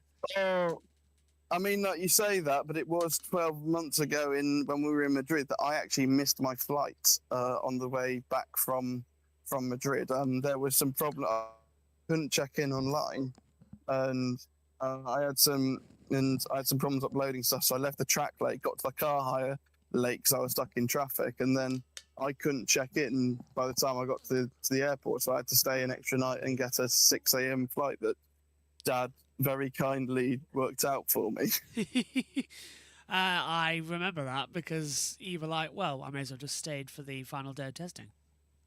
Exactly, yeah. I needed to make it home that night because I was going to Watford versus Oxford, and my cousin's a Watford fan, so we have a tradition where whenever I go to Vicarage Road, I sit in the home end, and whenever they come to the Kassam Stadium, they sit in the home end with me. Ah, so whose end was it when you went there? Who did you go? So we were going to Vicarage Road that night. So I needed to make it back to because that's our little tradition that we have now that we go from I sit in the home end over there, and they sit in the home end in the Kazan. I'm jealous. Sounds very nice. Very entertaining, to be fair. Mortara has jumped back up with DeFries. So DeFries done a 121.652. Mortara 121.995. So we now have Are they the fastest times in the test so far? 125.652. Hang on, let's take a look at day one. Oh, did you say 125? It's a 121. 121. 121.652. Okay, because I know they were doing 121s, but yeah, obviously we had rain overnight, and it made the yeah. I can still see dampness on the circuit, but there is a very heavy dry line that has formed. The shadow only covers a small part of the track now, because obviously the sun is the other side of the pit building. So in the afternoon, we get absolutely singed when we come out here on the balcony for more than 20 minutes. I hope you've got the sunscreen. Oh yes, I do. I've learned that mistake. Yeah, far too many times. 121.7 on day one. Mortara day two did a 121.493. Just trying to see what day three was for the times. It was 121.6. So this is on pace with yesterday evening, which is about where the track would be with the dampness out there. Yeah, yeah, it doesn't look too bad now. Obviously, all the circuit, bar a small part of the front straight, is now bathed in sunshine. It is literally just the 3 meters in front of us that are still in darkness. The pit lane's still in darkness at the moment, but the rest of the circuit absolutely bathed in sunlight. And the sun, even when you're just out in the sun here in Valencia, it impacts you. It really does. You just stand outside for a small amount of time and you can feel the heat, which I'm sure sounds like a brag to people that, oh, there's so much sun here, but do remember, I am a ginger. I do not fare well in the sun.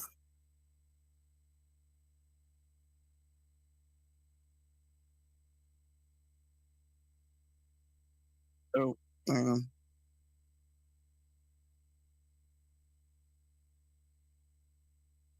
I've just lost you. My headphones are gone again. Give me a couple seconds. Just fell for a bit.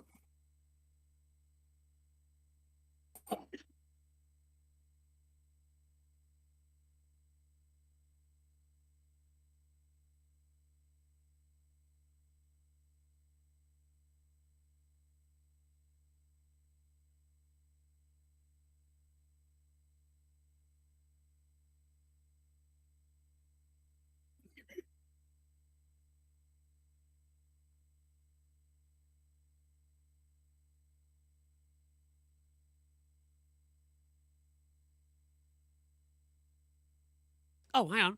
Can anyone hear me? Hello? Oh, were you unmuted? Was that right?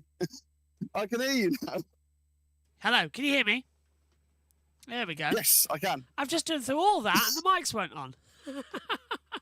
Oh, okay. I've no idea why that I was looking at it like, I can't hear you. So, apologies for that if you're watching back at home. That's day 4 for you, because I could hear myself in my headset, but for some reason the mic wasn't on. Yeah.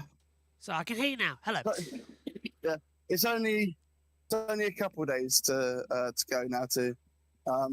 We've only got today and tomorrow, and then you can sleep. Put your feet up. Have you got anything coming up over the weekend on JB Motorsports, or have you got a nice weekend? Well, there isn't much. There's not much. It's only NASCAR. It's the season finale of NASCAR. Ooh, that's quite important, though. Yeah, so we've got the NASCAR Truck Series final tomorrow night. JT and Matthew Owens on the call for that. Then we've got the Xfinity Series final on Saturday night. JT, Matthew, and the little owl are on there as well with Jack. And then Sunday, I'm back for the Cup Series finale alongside JT and Jack as well. So that's going to be the finale of the weekend. But other than that, I get to relax because my girlfriend's coming down on Friday. So I get a relaxing evening. Yeah. Oh, lovely. Yeah. Yeah. Are you doing anything for Saturday then? Party. Because you got the day off. Oh, lovely. Is it a Halloween too? It is a Halloween party. Guess what I'm going as? Oh, go on, tell me. I'm going as the 4th Doctor. Oh, incredible! Is Nina going as Sarah Jane or something? She is indeed. Yep. That was costume. Yep, she's got the costume. Fantastic. Yep. I love So it. I've got the coat. I've got the coat. I've got the scarf. I've got the hat. I already had the coat and the hat. I've now got the scarf, and Nina's bought a Sarah Jane outfit. So yeah, we have a full brilliant. outfit. Yeah. There'll be photos. There will be photos. Yeah, fantastic. One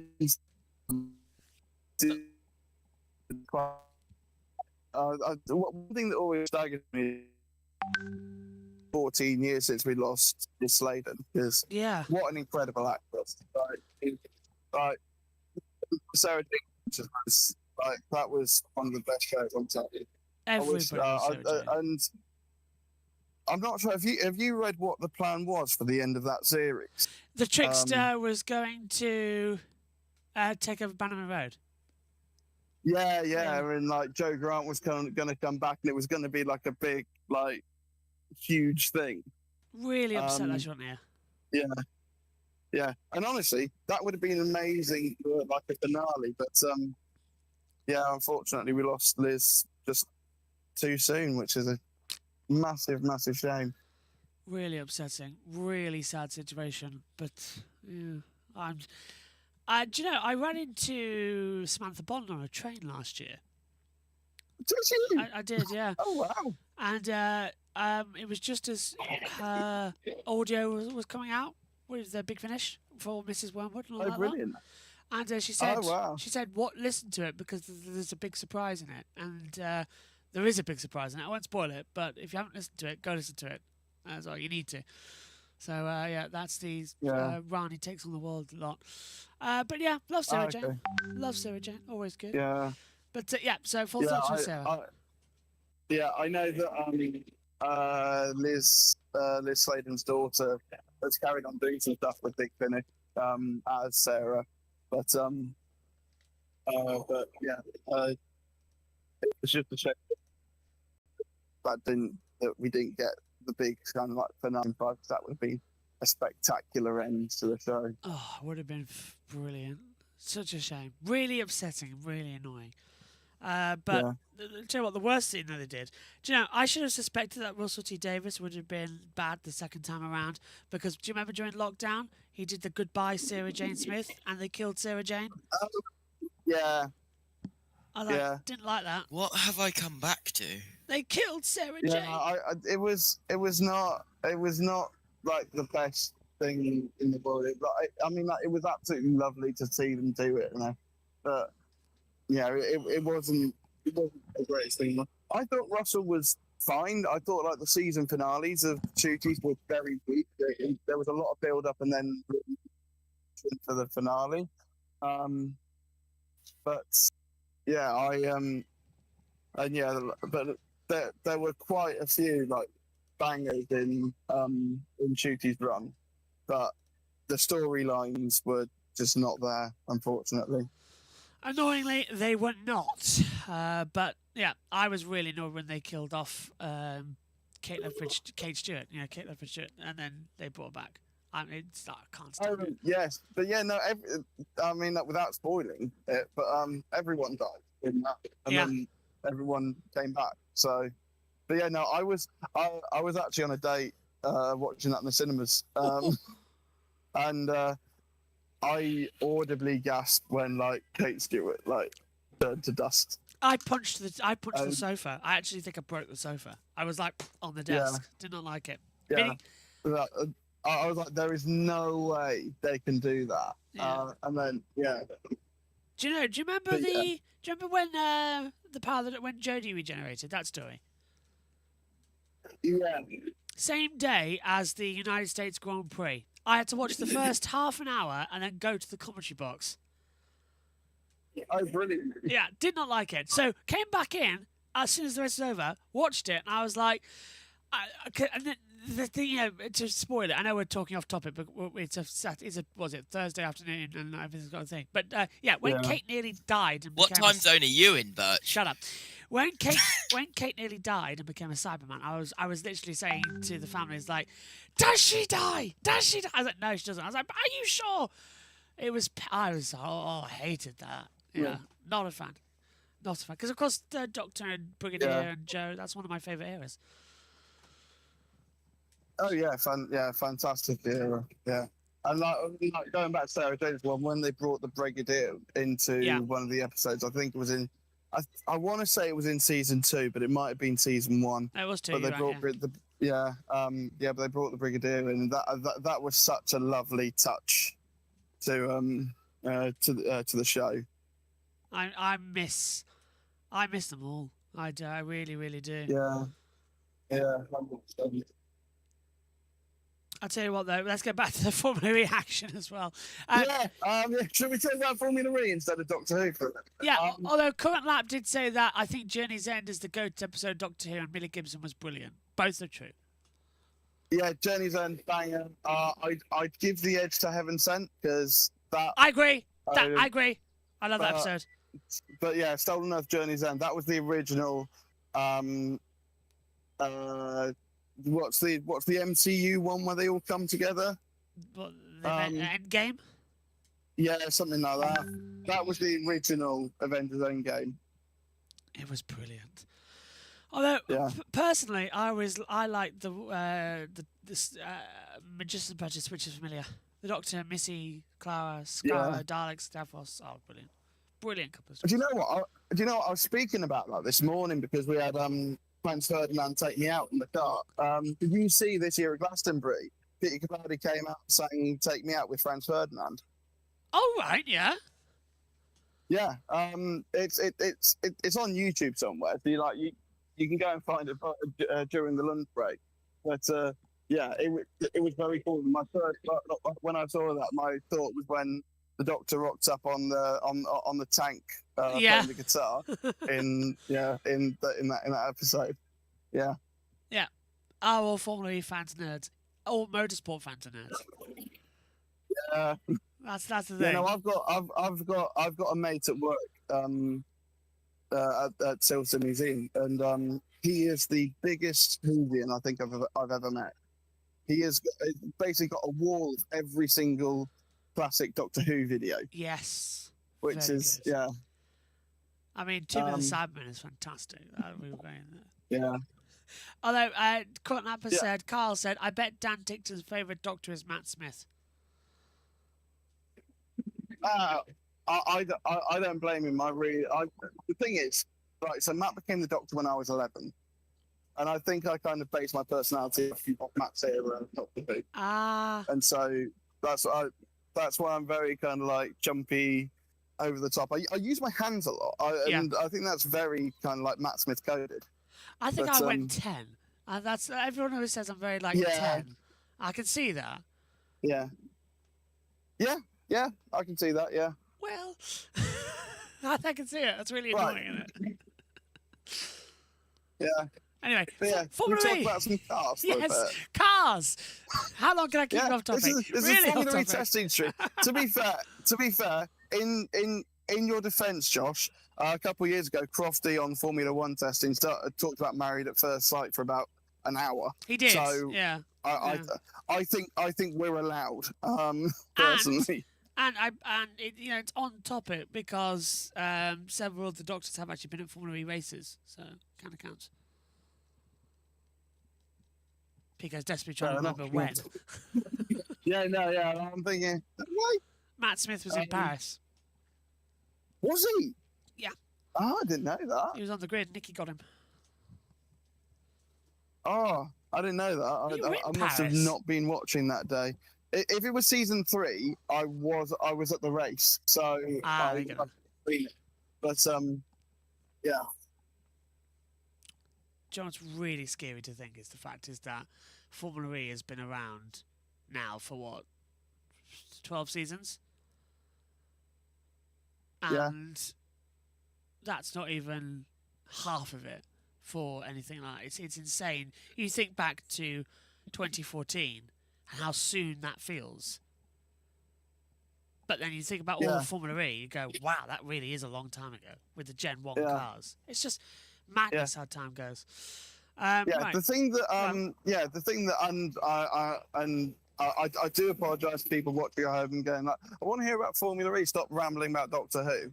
But the thing that is crazy, like when this series started, Peter Capaldi was the Doctor.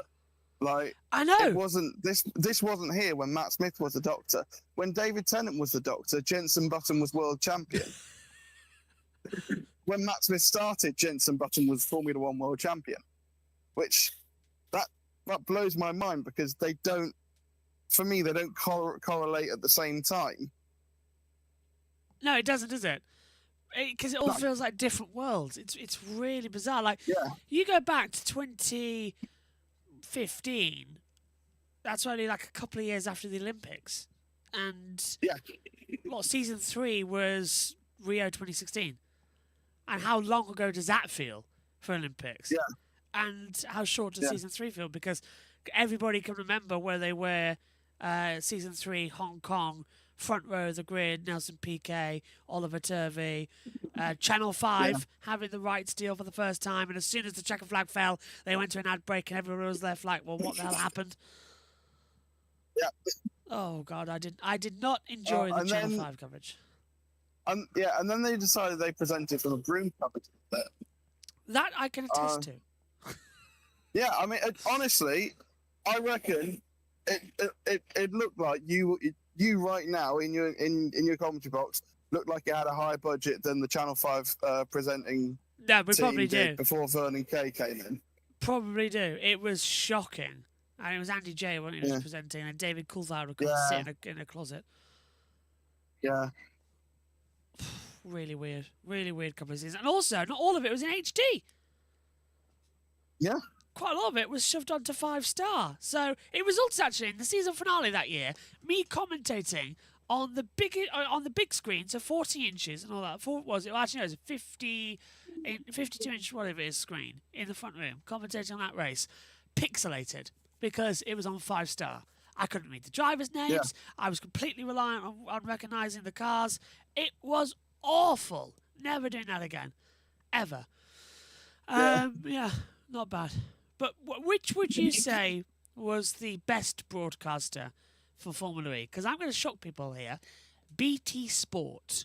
They were the best because they showed the shakedown, all the practice sessions, all the races without adverts. Now TNT still have it, but I'm a bit flexible because they still throw in ad breaks every now and then. Who would you say?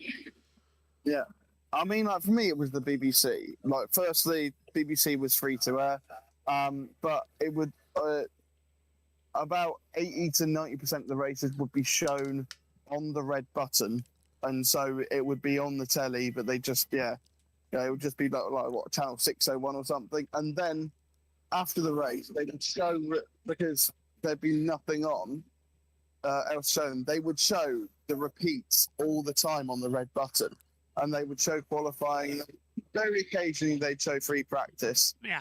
But it was only on a handful of occasions that they shoved it onto BBC iPlayer. And they did put a couple races onto BBC Two, and they had Jenny Gow presenting it. But yeah, I mean, like, for me, I think the BBC era was the best era. The only sin that they really did was when, I think it was the Tokyo. Was it the Tokyo Olympics? Yeah, I remember. Yeah. But yeah, they bumped all the coverage to BBC iPlayer. Didn't tell anyone. Because they had coverage of the Olympics or something like that. Wimbledon as well. All Wimbledon for the London E-Prix. Yeah. And so Formula E kind of scrambled and put together a deal for Channel 4 for that one race, so that they could broadcast it on Channel 4, and then Channel 4 got the coverage the year after. Channel 4 was actually quite good. I'll admit that. That was quite good. Yeah, Channel 4 was all right, but the amount of times that it would be bumped to YouTube, Channel 4 YouTube, because they had something else on, and their last ever race, was the race in London that was delayed for rain. It shut it down all afternoon. It was delayed, and finally the race got underway at 6:30 when Channel 4 said goodbye and put on the highlights from the Formula One. Yes. And so the entire race was on the YouTube channel, which was a shame. But yeah, and that was the first year we had London at 5 o'clock in the evening. They've stuck with it now. They did that because they could have Formula E go into the Formula One, and then it backfired massively because the rain did not abate. The interesting thing that I found is that now that we're back with ITV4, which originally had it for 2 seasons. Yeah. But I don't know. I feel like it's working because the way they have it now is that Nikki Shields presents all of ITV Motorsports coverage, touring cars and FE. Yeah. So it kind of makes sense as to why she took the FE, the touring car job. But I still think that I know where I go to watch the coverage I go to TNT Sports because you can't trust ITV not to put an ad break in. Yes, that's fair. But yeah, Lewis has said we all know coverage... that Formula E Voltage was the best coverage. Oh dear. Oh dear. No. I'd erased that from my memory. How dare you remind me of that? No. Look, if you want to do a Formula E watch along, you do it the JBM style. That's how you do it. I'm sorry to say this is the best way to do it. I mean, I know kind of like the bar is on the floor with Formula E Voltage, but I'd much rather prefer to listen to you commentate on Formula E. I know that's not much of a compliment. It's a compliment. But, I'll take it. Take it. The last thing I want to hear is KSI get bored halfway through and start playing basketball. Yeah. I remember, and the thing is that was announced before the BBC deal was announced. So the original announcement was that Formula E's coverage for season 5 was going to be on YouTube, and it was going to be fronted by KSI. Everyone panicked. Everyone was so baffled by that decision. We still are. And eventually, I believe it was like a week beforehand when the TV schedules came out that everyone went, "Oh, hang on, it's going to be on the BBC." And so it was a very kind of like last minute kind of deal for the BBC to kind of step in. What was the year that it was on? Formula E. What was the year it was on 5 networks? Because it was on Eurosport. It was on 5. It was on 5 in season 3 and season 4. No. It was 2 years on ITV. Yeah, but do you remember? 2 years Channel 5. Do you remember the year it was on 5 different channels at once? Because you had Eurosport, BT Sport, BBC, YouTube, and something else I can't remember. And Channel 4. That was the year that BBC couldn't do the coverage for London, and so they stuck it on to Channel 4. They had 5 different broadcasters and probably about 5 viewers as well. Going between them all. Do you know what our lowest race is, by the way? The lowest rated race coverage. Every single year, Berlin. No idea why. Every single year, you look at the viewing figures for Formula E. They're quite good, but every time we get to Berlin, they go to like 12. Every time. Berlin is the worst race of the year for us coverage wise. No idea why. Every time. Fair enough. Yeah, really strange. Maybe you could go and have a word with them and say, look, what's happening with Berlin? Yeah. Again, I think it's because doesn't Berlin clash with a lot of racing as well? Yeah. I'm not sure what there is this year. Berlin, I think 2nd, 3rd of May. Yes, it's quite early I believe on. it's just before Monaco. It's not the earliest that they've had it because I believe it was season 9 because I went there and it was in mid-April. And it was when it rained quite a bit, and we had and honestly, I think it's one of the best kind of like experiences that I've had in this paddock. Maybe it was because we were in Germany and they had not scored a point all year, but it was that qualifying session where at Cupra locked out the front row. They were straight on, weren't they, in that wet conditions?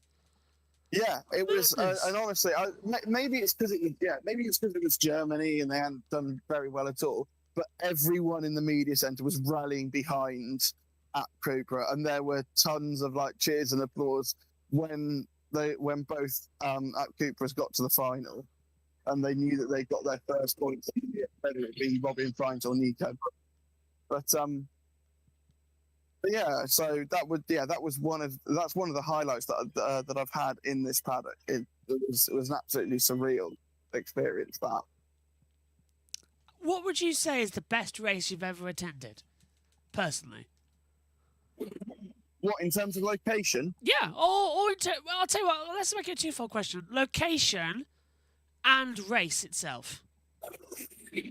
I think I did Rome the most, so I could say Rome. I mean, going out to, going to Mexico City, I think that was incredible, because I went and sat in the Foro Sol for a couple of the sessions, and that was such an incredible sort of just atmosphere. I did go off in the race. The thing is, in the early morning, you've got about 50 people in the entire grandstand for FP1. But I went up in midway through the race as well, and honestly, that was surreal. And I did get a picture, and it's a horrible smile, but I got a picture in the Foro Sol with it absolutely packed. And that was I such remember that one. You sent me that before. Yeah.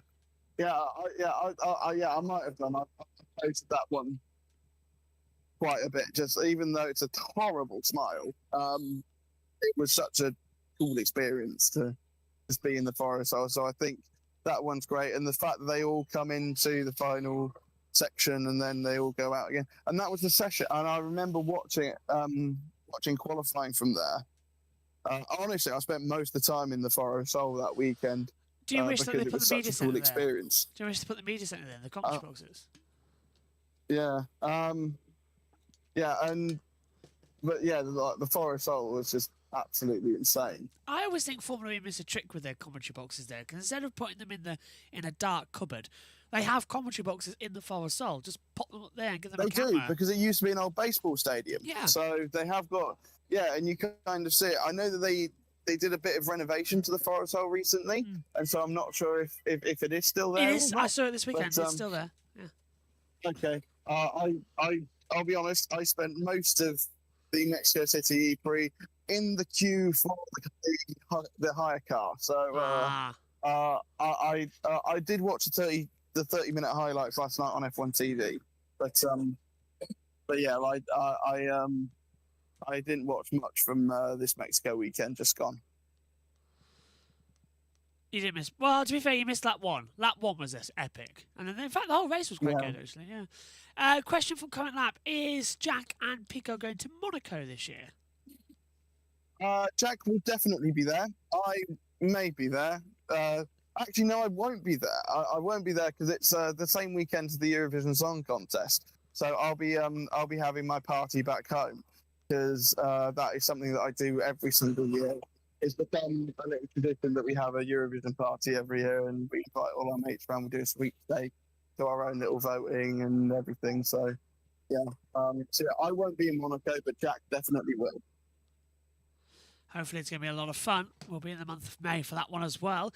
The only race I'm not here for, that I know of this year, for starters, is Saudi Arabia. I'm not here in Jeddah. So I'm doing a reverse. Okay. But I'm not boycotting it. I'm in Paris at the time. So yeah. Fair enough. It's over Valentine's weekend. So yeah, I'm in Paris. Oh, lovely. Yeah. But first Valentine's together, you're really pushing the boat out, aren't you? I know, and I think we're off to Amsterdam in January as well, so our passport's getting more use than it has done in the past 5 years. Yeah. Well, I'll tell you a little funny story. Go on, we've got time. Because when I eventually booked my flights, and I was holding out because the flights were so expensive to come out this weekend because it's half term and everything, which is actually the main reason Jack can actually come and be here as well. But I eventually booked my flights about 2 or 3 weeks before coming out. So it was about 2-3 weeks ago, and I was putting in my passport details. I then looked at my passport and went, that expires on the 7th of March next year. Oh no! Which then sent alarm bells, kind of like, oh, okay, what do we do? So I spoke to Dad about it. He was mortified. Yeah. Because and it was just as I was like, I mentioned it to Dad just as I was running out the door because me and my brother were going to see an Australian sketch comedy group called Auntie Donna in London.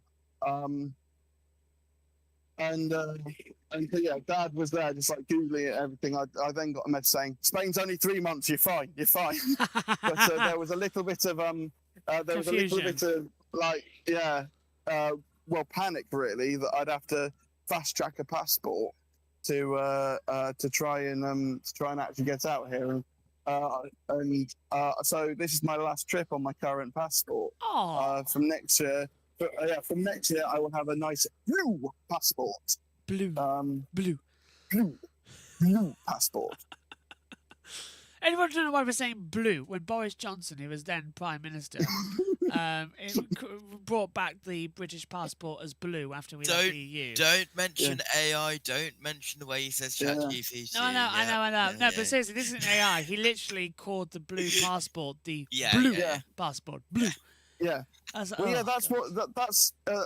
he does. Is his like distraction techniques. I mean, it's very clever of him, even though I really don't like the guy. But that's what he'd do. He'd always say something kind of like weird, or say in an interesting way, just to divert the attention from what he was saying, so people would just focus on. Didn't he say that word weird? And he said that when he had a natter about Peppa Pig World one time. God, I remember that. Do you know what the worst thing was as well? When we realised that we'd have Boris Johnson and Donald Trump in power at the same time, everyone thought, oh no, the world's going to end. How did that go? Oh yeah, COVID. The only two countries in the world who had the worst lockdown regime was UK and America, because we had two bumbling fools in control. And now Donald Trump's back in control over there.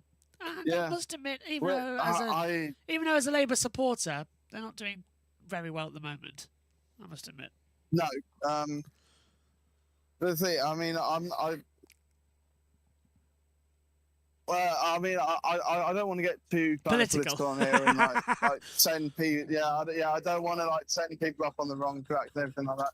Yeah, here hasn't had a great start, but he'll bounce back. I mean, you can't be worse than the last kind of like 10 years of the Tories. So yeah, I mean, it's I don't think it's the end of the world, but depending on who you speak to, especially if they're halfway up a lamppost, it is the worst thing in the world. The only good thing about what's happening at the moment is that it has been announced that it was announced a couple of years ago, wasn't it? That the motorsport rules in the UK have been relaxed for street racing, which has been fantastic news. That's why Formula E was able to be possible in Battersea Park. It was why it was able to be possible at the XL. But more on actual road courses, we could literally be on the city streets quite soon. That's a positive that's come from the UK government in the last couple of years. And I really think that the advantage is that you were talking to Alberto yesterday, weren't you? That we could be anywhere. Yeah. In London, and that's a good feeling that we could literally be anywhere. Hyde Park.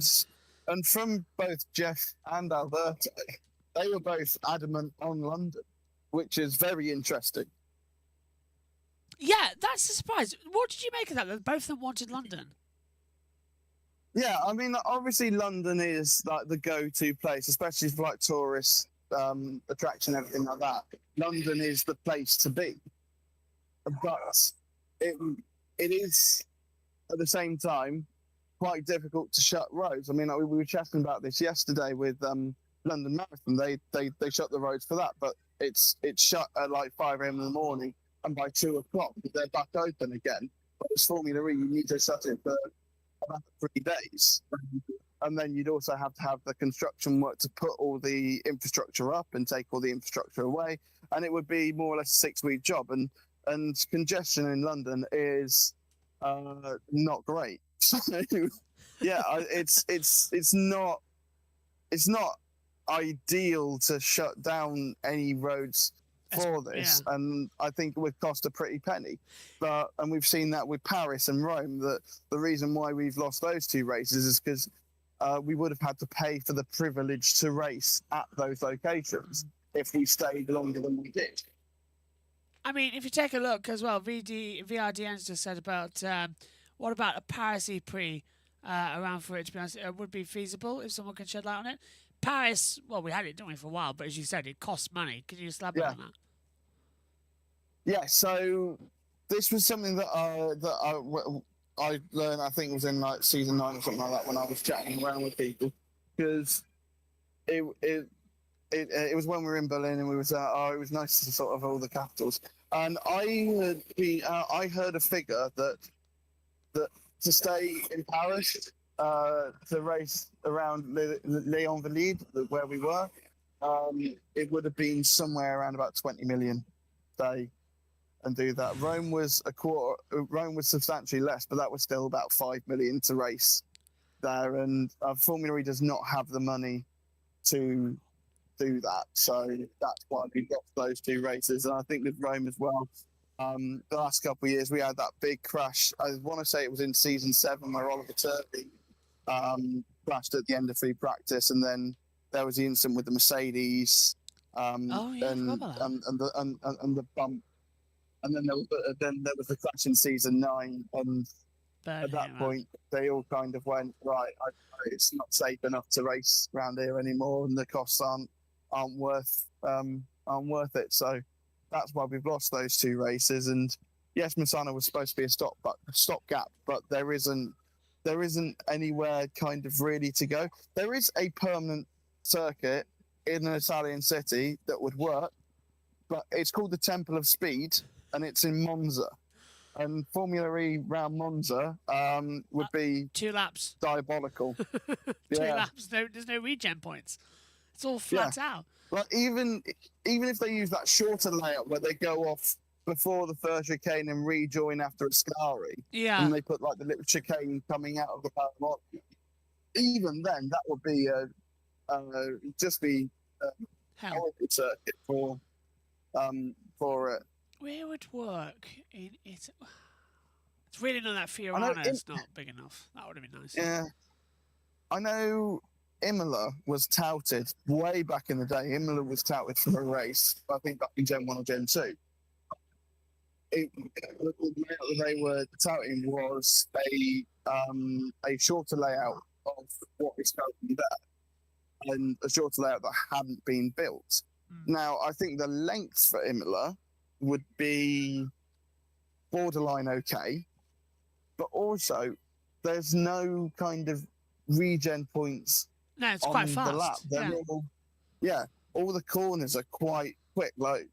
Yes, they put all these chicanes in after what happened with Ayrton Senna in '94, but they're still very kind of medium speed chicanes. Even in a Formula 1 car, they're not braking a huge amount going into to each of the chicanes, and actually into that second chicane where Yuki Tsunoda had his incident this year.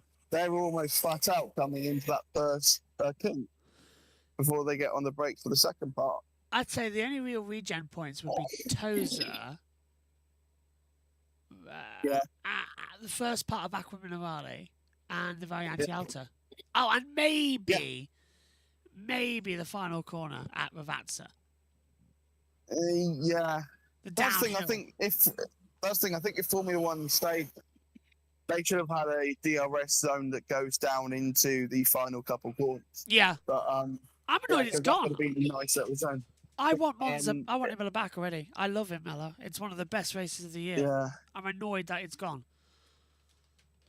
I see like the reason why it's gone. I mean, like having two. The thing is, like, everyone knows about having 3 races in the USA, but we've had 2 races in Italy since COVID. I know about it. Next year we're getting 2 races in Spain, but it's believed that Barcelona is then going to drop off the calendar.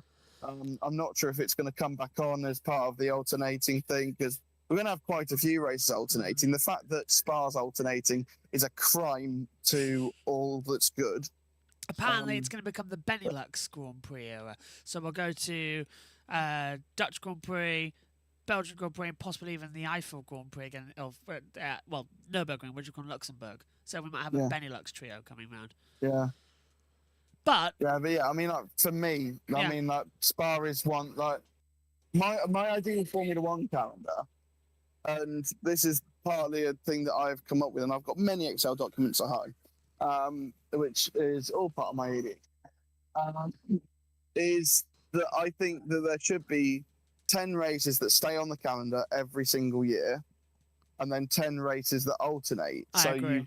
You've got the classics that stay on, your Spas, your Montas, your Britons, your Suzukas, one race in the USA, Austin, preferably, Brazil, Canada, Australia. And then you have ones that alternate. So let's say like France and Imola alternate. You got Bahrain and Qatar that alternate, which I know would never happen because the Middle East have far too much money for their own good. But yeah, you'd have those races alternate throughout the season, and then you'd have like 10 that stay, 10 that rotate each year. So you'd have 30 venues over the course of 2 years. But then, because the people who are only having one every 2 years won't be too happy, you give them the sprint race. Yes. You give them the sprint race, 2 for 1, yeah. and then they've got more bang for their buck. I like that. And that idea. is why Stefano Domenicali should hire me. So yeah, no, that would be my plan for Formula One. But there's too many contracts now. I mean, Bahrain, I think, is up to 2037. I swear someone got extended to 2041 earlier in the year. So it's just not feasible with all these contracts that FOM have signed. I mean, personally, we've got too many races in Formula One. Yeah. I think Formula E need a few more races. Definitely. I mean, the thing is, yes, we've got double headers and everything, but at the same time, in terms of weekends a year, we are no better than we were right at the start of Formula E. Yeah. My ideal number of weekends a year for Formula E, I think, is 16. If you go over 16, I think that's too much. You need the classical F1 approach where everyone liked the season. Yeah. Yeah. Yeah. And then even if you have half the races double headers, you then got 24 races a season, which I think is an all right number. I like that. I'm not opposed to having a couple more double headers. It's just as long as we get a variation of circuits. That's what I like. Yeah. Out of for me, I mean, I've voiced this a lot on the FE bar, and I'm sure regular listeners will be sick of me saying this. But for me, I think we need to have a sprint and a feature race, because I think you need to showcase the cars going flat out and everything. Like, look at the speeds they can do, and then you have the feature race where you go, look at our longevity and our fast charging pit stops and stuff like that, just to show the variation of what these EV cars can do. It's not such a bad idea, really, is it? Because then it's showing the best of both Yeah. worlds.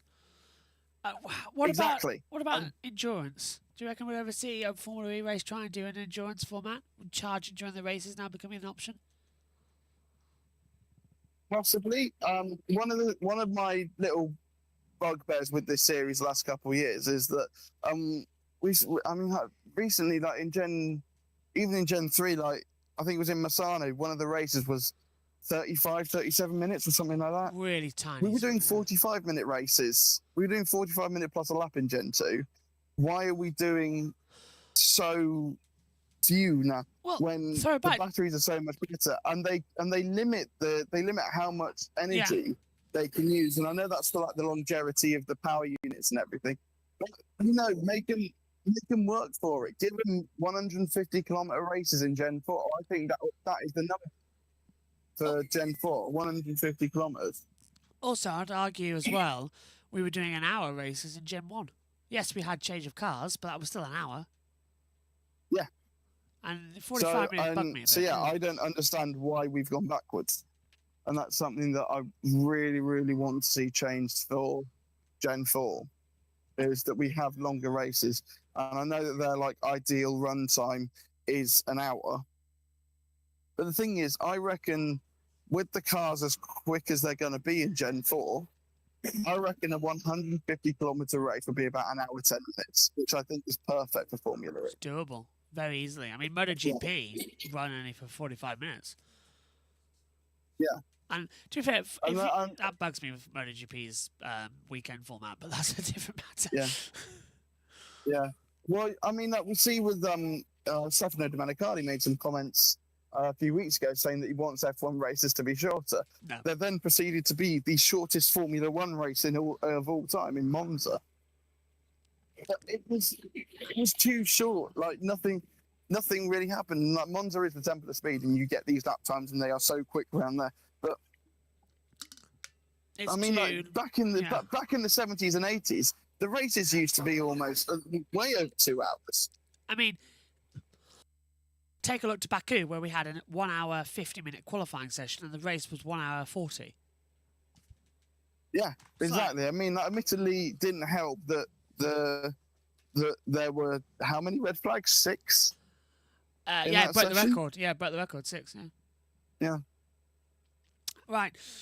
Andy says Berlin 2017 was the first race me and my then new girlfriend watched together, and it became our shared sport. Paris, London weekend twice, Monaco. We've been to since Monaco again next year, hopefully. That's beautiful, Andy. That's really very, very beautiful as well. And I hope you and your girlfriend, or fiance maybe, yeah. Are you married now as well, or engaged? What's the latest news on that? That's yeah. One of my mates, I brought him to season 2 because he just wanted to see what it was like. Because he didn't really care too much for Formula E, but he knew that I was like quite passionate about it, and we've been mates since like we were kids. And someone that we met that day ended up being with Jesus for a couple of years, and then she ended up cheating on him. So she's a twat. But oh dear. But yeah,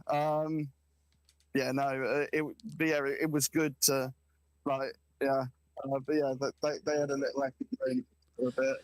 Okay, then, yeah. That went sour. Current Lapper said, I think an Amsterdam E-Prix is on my list of tracks I want, not in the city, but by the IKEA. I pronounce Lake. What about Zandvoort as an FE venue? Full on Zandvoort. I reckon that could be doable. I've heard lots about this this week. That Zandvoort is on the cards.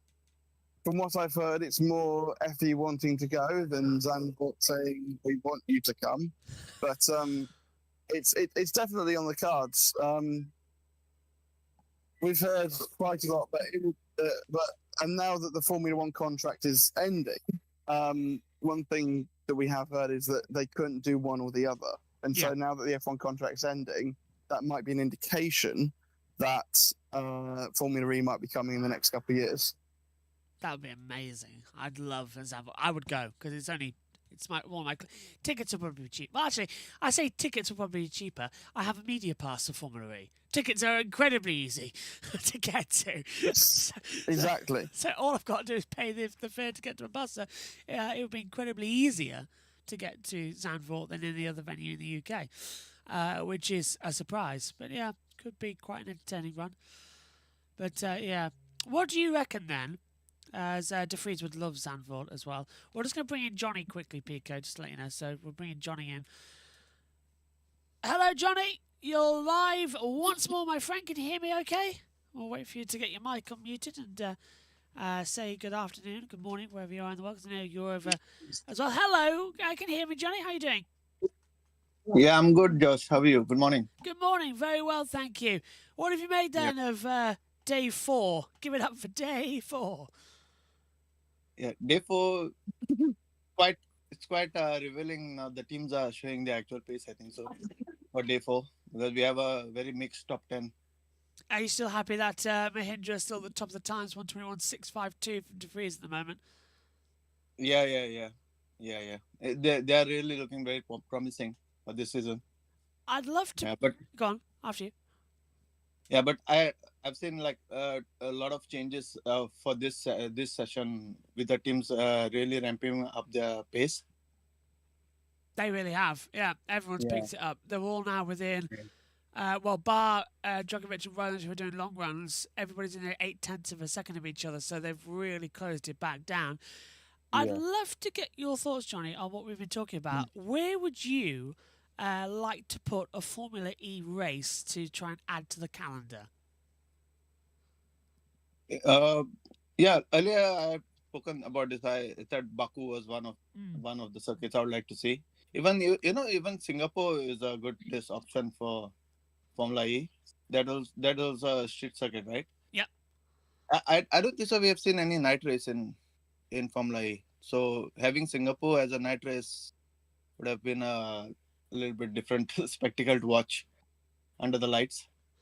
It's doable because you could cut out the Anderson Bridge section and just sort of loop back around on the motorway area. So you could create a little short track with the first sector at least, but then you do miss out quite the other parts. And maybe see how long it is. It's one of the longest tracks on the F1 calendar.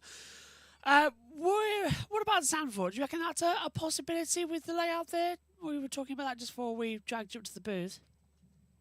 Yeah, Zandvoort can be, but I'm not that big of a fan of Zandvoort as a circuit.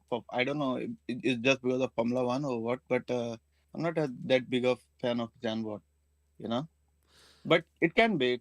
You never know. Formula E races are always exciting. Whichever circuits you go on, we are more competitive anyways than Formula One, when it comes to racing. So it can be a exciting race. And also, as you said about Singapore, I don't think so. We'll have to make it a shorter circuit because I think so. Gen 4, they are saying we are going to have more bigger battery pack in the cars. Yeah. So I think so. It will be possible. Do you think that we? What race would you remove from the calendar already? Is there any on there you go? Nah, that's had its time now. It's not really relevant Formula E. Would you take any away? From the current calendar, you're saying? Yeah. It's a really hard one to do because most of the races, I told you, it doesn't depend on the circuit. It depends on the on our sport, which is always very exciting, whichever circuit we go to. So removing circuit out of maybe Berlin, maybe. I'm not sure. I like Berlin though, but still, it looks a little bit of dull race when the cars go around. It looks like we are racing in a open field or something, Oh, it doesn't look like a proper race. Proper big So race. I read a comment in the live chat saying that Berlin's problem is just that it looks kind of dull and grey, being on an abandoned airport. So I also feel I have a little bit same opinion about it. But the racing has been good in Berlin. Yeah.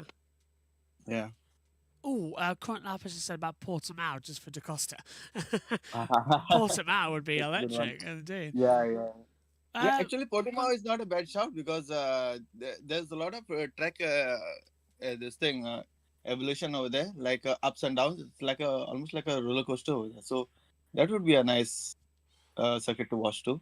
I'd love a race at Portimao. That'd be quite nice. Yeah. Very wide as well. The Formula E cars look like Hot Wheels. Oh, Yeah. fantastic! What are you looking forward to then this afternoon? The last running of the main Formula E drivers going out there on the circuit. Are we going to see them start to push? You said they already look like they are with De Vries on top. Yeah. Anything you're looking forward to? They're doing the last session is like a qualifying, right? Yeah. Session or something. Yeah, so it should be quite flat out. Yeah. So yeah, that's a good thing to see. Like we'll get a more this wider perspective of the standings with the qualifying run. I hope they do like the proper qualifying runs. Like they are going to do it for the races, and then we might get a proper judgment about the standings. I hope Also, that, yeah. Go on. Yeah, sorry. Correct. I was just saying, hopefully we get to see the actual pace times so that going into Sao Paulo, we can give yourself and the viewers an idea of what the true pecking order is. So let's hope we see that. Back to you.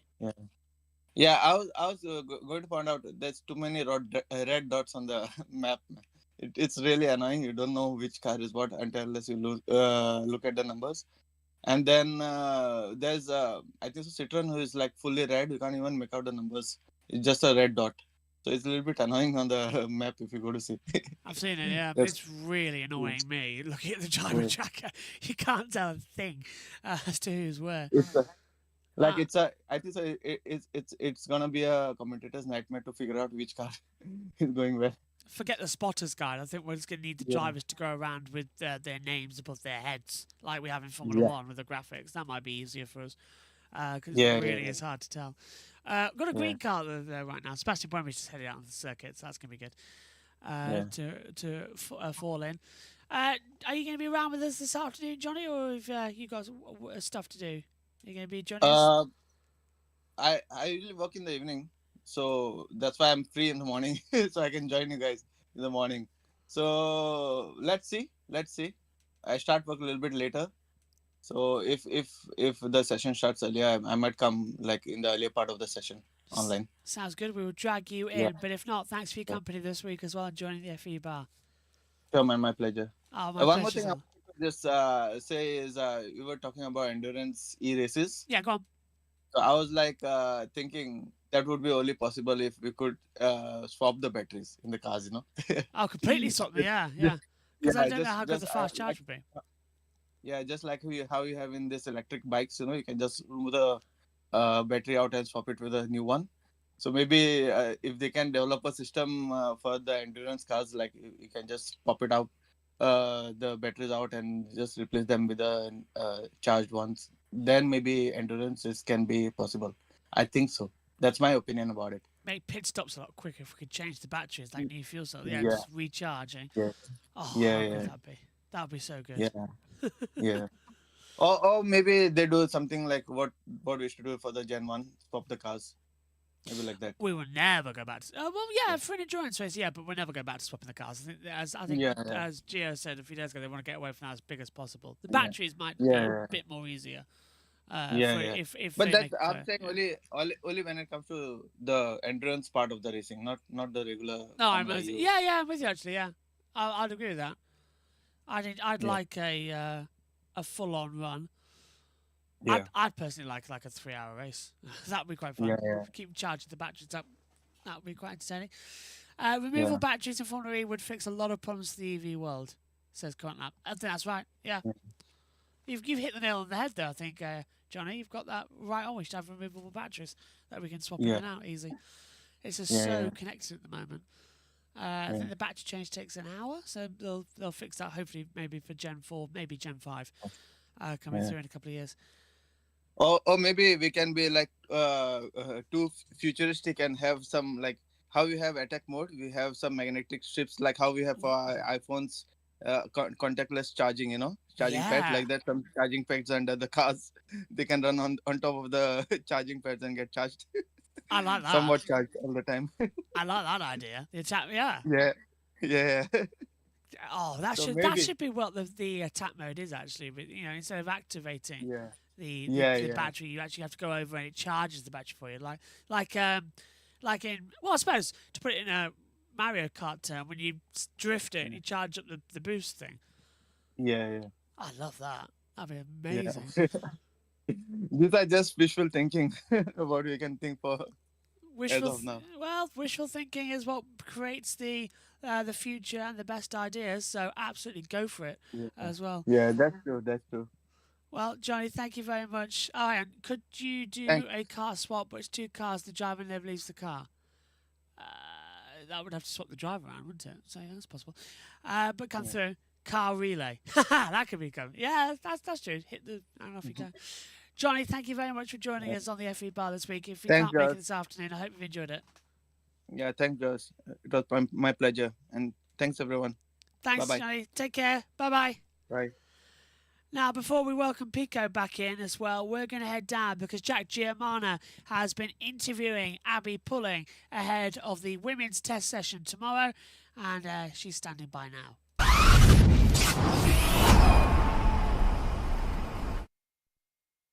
So obviously, Abby, it's not your first time, obviously, driving for Nissan. How important are these women tests for you? I mean, I really enjoy the women's test, and I think it just shows how willing Formula E is to get behind female drivers as well, and the fact that they've managed to get all the teams to agree to it as well and put all the girls in the car to gain the experience. You know, everyone's got to agree to it, and it's so nice to see that everyone is so willing and wants to see us succeed, which is really nice. Yeah, what do you like about it? Like, obviously, everyone says the car's quite difficult to drive. You've had a couple of goes at it now. What have you found challenging? What has it been, something that you've enjoyed learning and so forth? I mean, there's so many different systems on the car, so literally anything you can imagine you can change on the electronics and so on and so forth. So it's quite exciting having that kind of tool in your toolbox. But yeah, I think the big thing is just the power it's got with the kind of almost limited grip that it's got with the treaded tyre. It makes it quite interesting. And then obviously you add the 350 and that kind of changes it again, and you're driving different cars almost with the different modes that you're given. So it's really important to be adaptable, and I think that's probably one of the hardest things. But then also I think it's just a lot to take in and a lot to learn. But this being, I think, my third time in the car, and I've been doing a lot more on the simulator with Nissan now. It's all feeling a bit more normal to me, and yeah, I've got a good grasp for it all now. Obviously, you work with Oliver Rowland and Norman Nato a lot. What's it like working with them, and how much have you learnt just from being around them and listening to them talk and in the debriefs?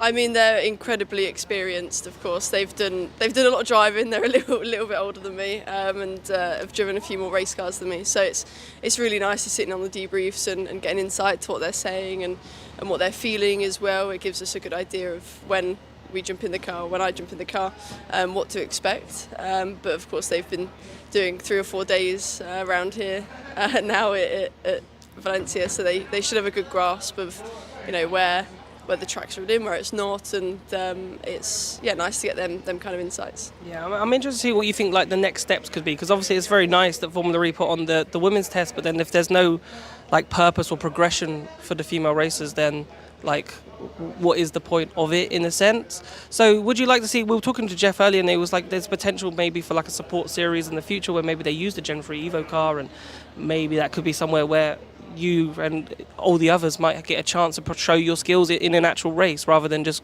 running around Valencia. Yeah, I mean, for me, I've got a really, really good relationship with Nissan, so I'm doing a lot of work on the simulator with them and doing some rookie sessions with them. So not only have I done the women's test, I've also been in the official rookie test as well at Berlin, which is very exciting.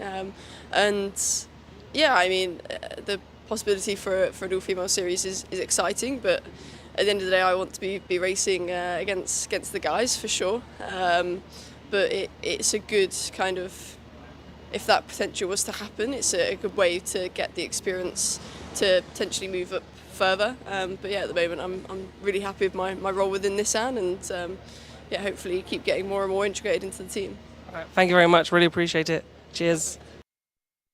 Abby Pulling there as well with Jack Giamana as well as Pico. I don't know if you're still around with us with 21 minutes to go of the session, but we're in for an interesting run around as things currently stand as well. I hope he might come back soon. I'll run you through the order as things stand with De Vries on top with a 121.652, Evans second, Nato third, Muller fourth, Tickton fifth, Jose Maria Martin sixth, Verline 7th, Jurgovic in 8th, Dennis 9th, and Casti rounds out the top 10. Barnard 11th from Boemi, Mortara, Da Costa, De Grassi, Jean-Luc Verne, Gunther, Maloney, Ericsson, and Roland. Okay, well, now what we're going to do is throw it back to Jeff Dodds as he was speaking with Jack Pickering on day 2 of the test and gave us some little insights as well about what was happening out there. So, Percy, how are you? How are you? How was your off season? You don't really have an off season in Formula E. So all the stuff when we're racing, the things we don't have time to go and do, well, they all happen in the off season. So it's not really an off season, but yeah, itching to get ready for this one. So feels like this is the official first day of the start of the new season for me. Fantastic. And have you been up and down? What have you found? So I arrived at midnight last night. Wow. So I haven't had a lot of time. I've been into a few garages in some of the teams. There's a bit of nervous energy down there. They begin to kind of find their place on the track. So no, I've caught up with a few people there. I'm here right the way through to the end of Friday, so I've got a whole week to catch up with.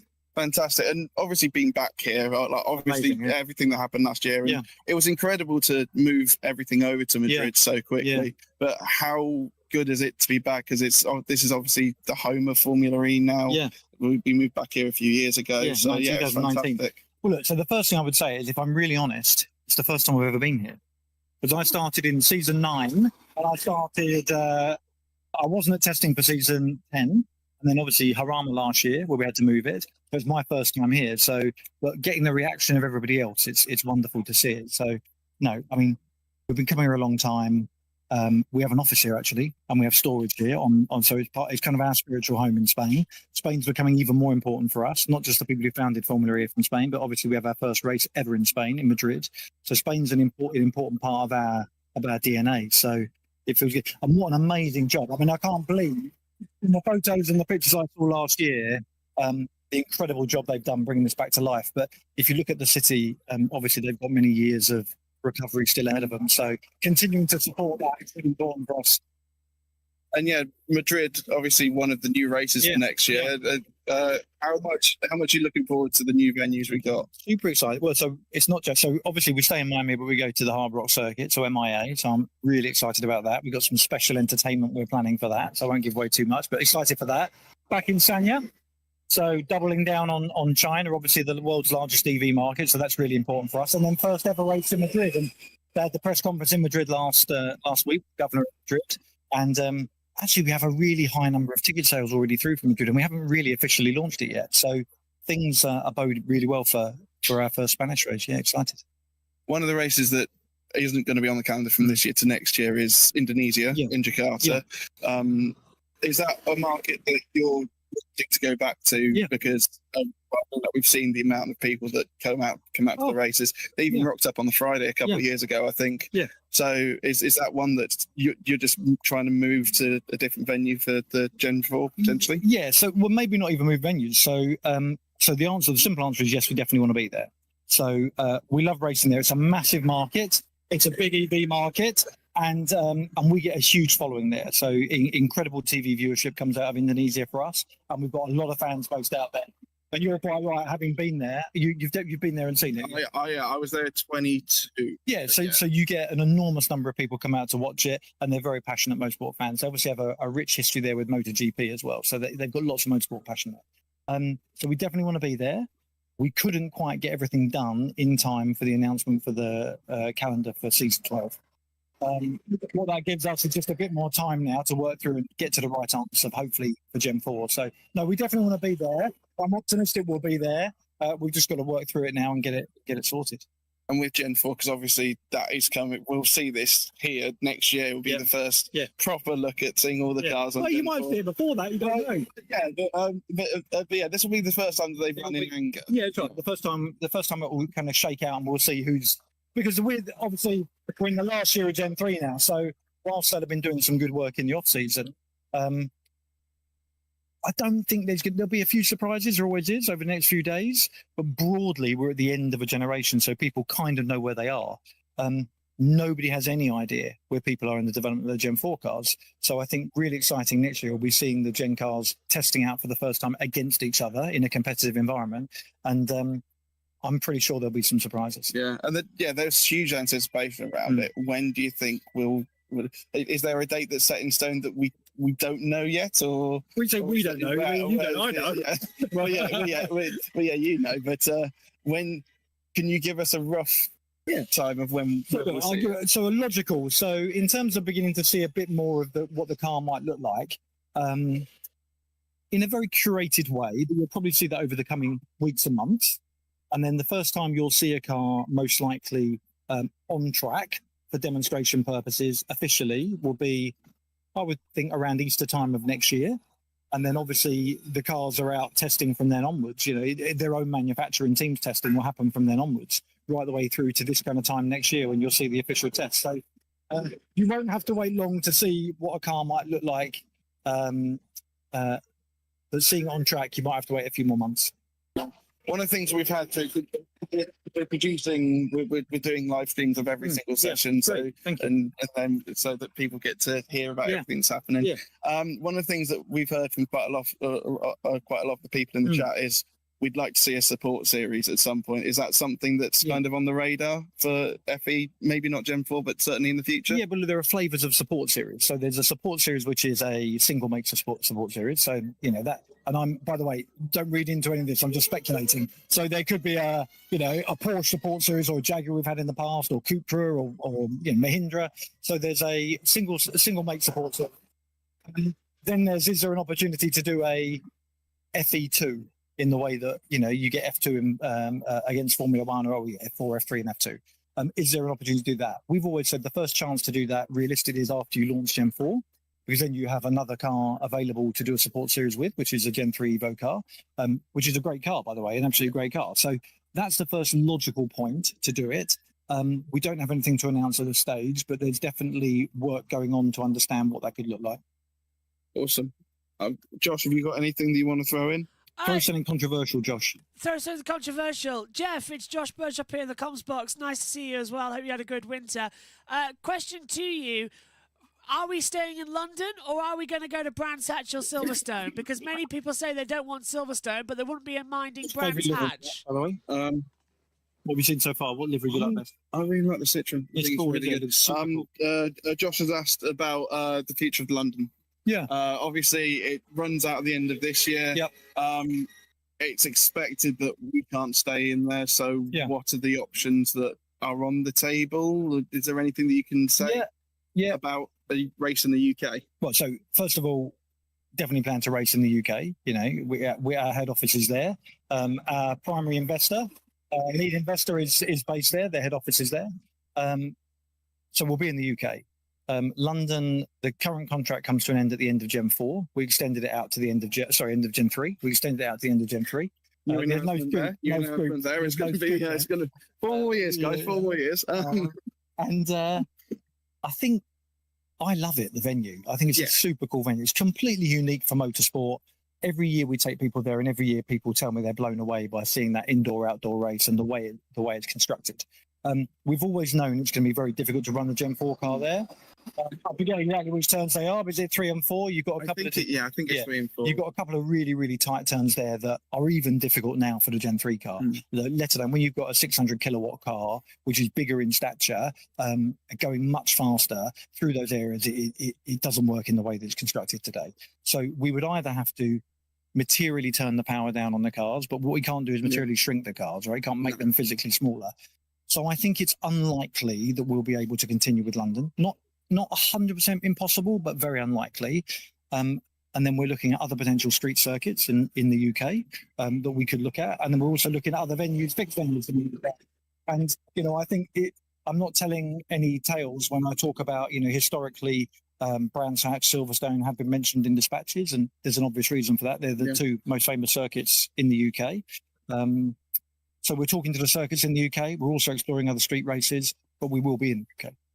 It's something like Brands or Silverstone, like you could utilize that for season 13 just as like a stopgap, and then potentially move back to London or a Manchester or a Birmingham. Yeah, you absolutely could do. I mean, I would like to find our UK home for the start of Gen 4 and stay there, because the investment you make in a location that isn't going to be a long-term location is a little bit wasted, because you're trying to attract a new fan base. You have to build infrastructure, change circuit layout, you do all of that stuff and then don't go back there.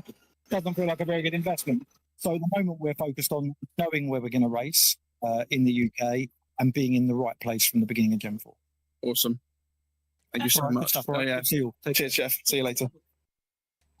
Nice to hear there from Jeff Dodds. That's thanks to Jack Pickering as well for that interview. So, 11 minutes to go in this morning's sessions. This afternoon's session 6, that is the final for the main drivers to go out there. So that is the final run we will have this afternoon.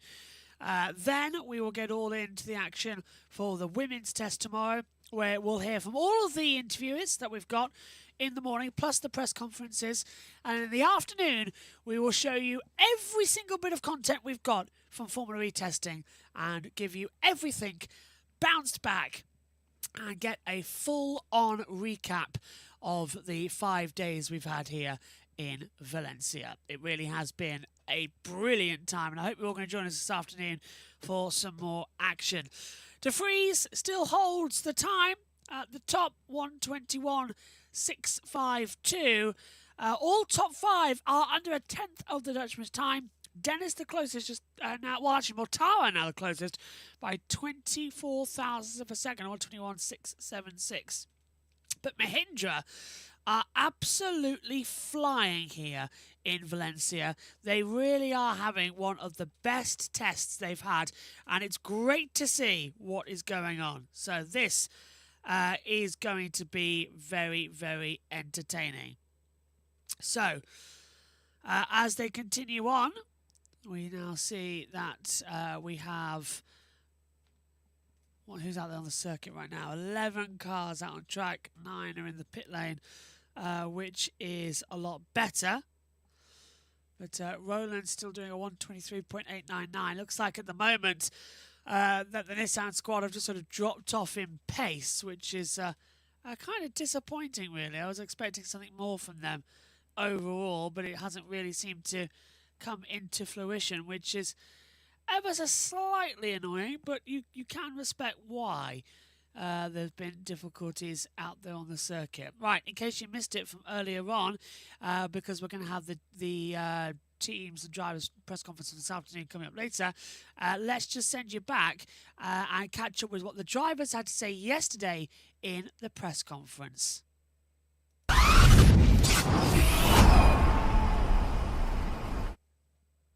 Good afternoon, everybody. Welcome to our drivers' press conference for today. From left to right on the stage, we have Pepe Marti from Cooper at Kiro, Pascal Wehrlein with Porsche Formula E team, and Taylor Barnard with DS Penske. Pascal, I'll start with you. Last season, the title was just out of your reach personally, but a great season for the team. Are those good vibes continuing into testing and into the new season?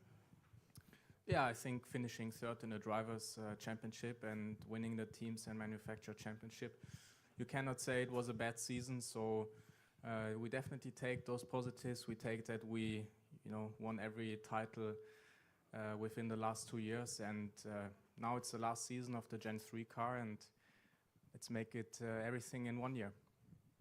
Pascal, how does it feel to come into this season, obviously knowing, as you've already alluded to there, that this is the final year of the Gen 3 era, and Porsche have been very strong in this era? You must know that you're going to be strong and in and about it. It must feel good to come into testing knowing that you will once again be competitive going into season 12. It feels good and a bit sad in a way also, because yeah, like you said, we know that this package is able to win races, to win championships. So we are definitely looking forward to the next season. But also it's the last season of a very competitive car, and obviously we knew that probably we overall we were the car and the team to beat in this era, and it's never guaranteed that it will be the same in a new generation of cars. So but still I'm very looking forward to that as well. You have a new teammate coming in this year, Nico Müller, who obviously knows the powertrain incredibly well. How have you been helping him, first of all, settle in to the Porsche ecosystem? And, what can you give someone advice that you've been racing against and is a great driver already? Does it seem a little strange to be giving a competitor advice, even if he is your teammate?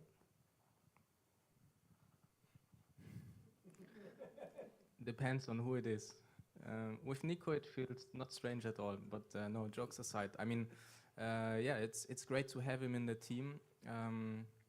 He has a lot of experience. So the good thing is he has already experience with our car, with the 99X Electric, when he did the season last year with Andretti. So it's not very difficult for him to get used to the settings and everything. And yeah, he just needs to get to know his engineers and his group of people he's working with. But otherwise, I'm sure the transition will be very fast. And you have a good relationship together? Very good. Thank you, Pascal. Taylor, I'll move on to you. There's been a lot of change since the end of last season. I believe you've moved into your first flat now, by now? Yes, I have, yeah. Excellent. So, but on the track, obviously, we're focused about what you're here to talk about. A new team that speak very highly of you. How are you settling in, first of all? Yeah, it's been very good so far. Of course, we've done lots of work on the simulator back at the factory, but now it's the first chance we actually get to attack the track together. Yeah, working with Max as well, first time, so I think it's going well so far. Earlier this week, we heard from Phil Charles, who speaks very highly of you, is clearly a big fan of yourself. What's your relationship with Phil, and how influential was he in you deciding to take the next step of your career with DS Penske? Yeah, of course. I mean, I didn't really know Phil that much before my transition. We're working great together so far. Lots of work in the simulator. I think Phil likes the simulator as much as me, so that goes quite well. Yeah, obviously we've not had so much time together as of right now, but it's going good at the moment. You ticked off an impressive array of accolades in your rookie season. There's one that you didn't quite achieve, and you know what that is. That's that first race win. How confident are you that that first race win will come this season? And how soon do you think a first race win can come realistically when you've changed teams and you're having to learn a whole new setup? Yeah, of course. It's the one that I'm trying to get, of course. It depends on how fast I can get used to the team, how well I'm working with my engineers from the beginning. It's obviously quite a big change. I have to change powertrain, which is also very difficult. I need to get used to the steering wheel, all the systems and everything. So hopefully I can get it very soon. Yeah, I have some confidence in myself after last year, but let's see how it goes. Thanks very much, Taylor. Pepe, first of all, welcome to the Formula E World Championship. It must be very cool for you that your first experience of the Gen 3 Evo car is here in Spain. Yeah, of course. I mean, obviously in the last 5 years I've worked with a team from Valencia as well, so just south of here, like half an hour, so it feels like home. And yeah, it's very special to have my first go here. Much like Taylor did last year, you've jumped from an F2 car straight into a Formula E car. You've had your first few sessions out here. What's the biggest difference that you've noticed straight away? Everything. I mean, it's completely different to what everything I'm used to. You know, you have to relearn many things. In the end, you're used to like smashing down the brake pedal as hard as you can in a Formula 2, Formula 3, and then here is about being as economical or as utilizing all the systems in your advantage. So it's very different, and obviously I didn't really have many simulator sessions before coming here, and everything's still quite new. So same as Taylor, also struggling sometimes with the wheel about what does this do, etc. But yeah, nonetheless, it's been a good experience so far, and I think especially this morning there were some very good things obviously in the timing sheets. It doesn't look like it, but I'm feeling more and more comfortable. You were the final driver to be confirmed for this year's championship, which obviously throws you in at the deep end a little bit. How much of that decision was based on maybe seeing what Taylor managed to do last year, making that big jump, and also with Gen 4 on the horizon as well?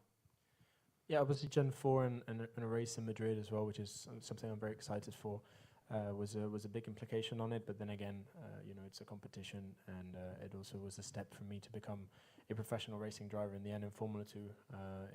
It's a Formula 2, not Formula 1, so it's not a professional championship.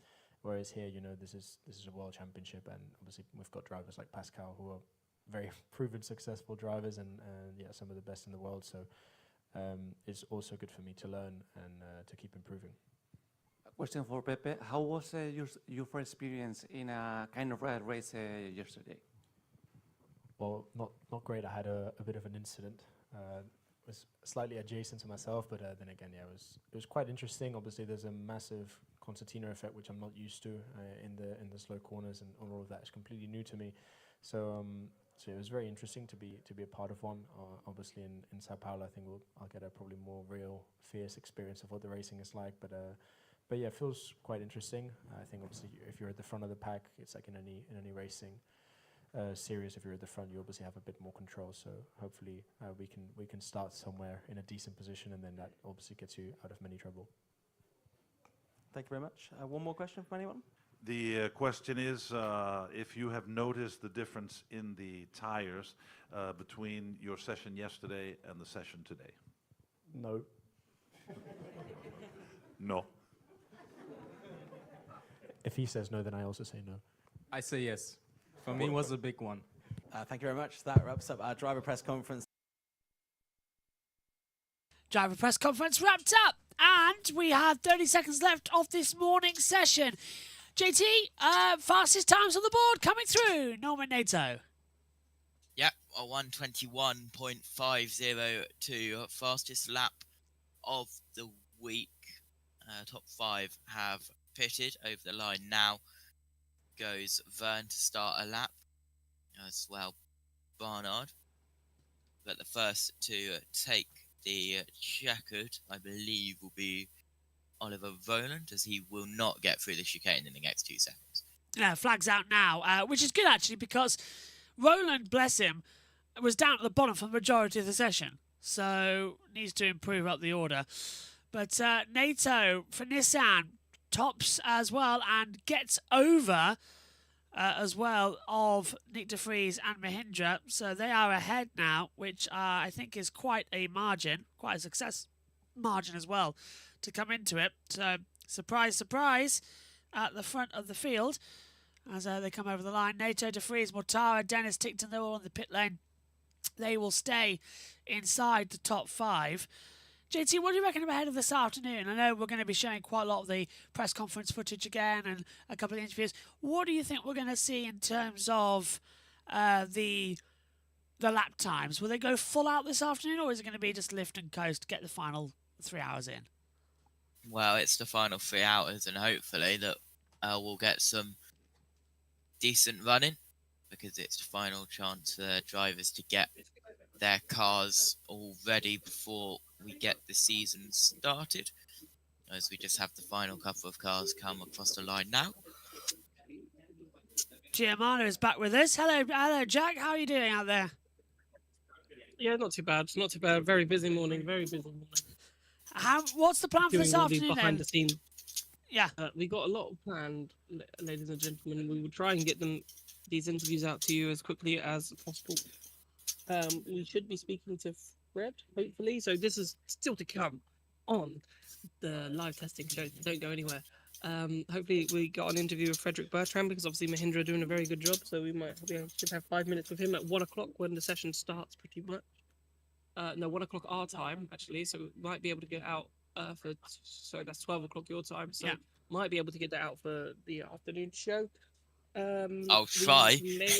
Yes, try. We'll give it a good go. If not, it'll be there tomorrow, which will be amazing.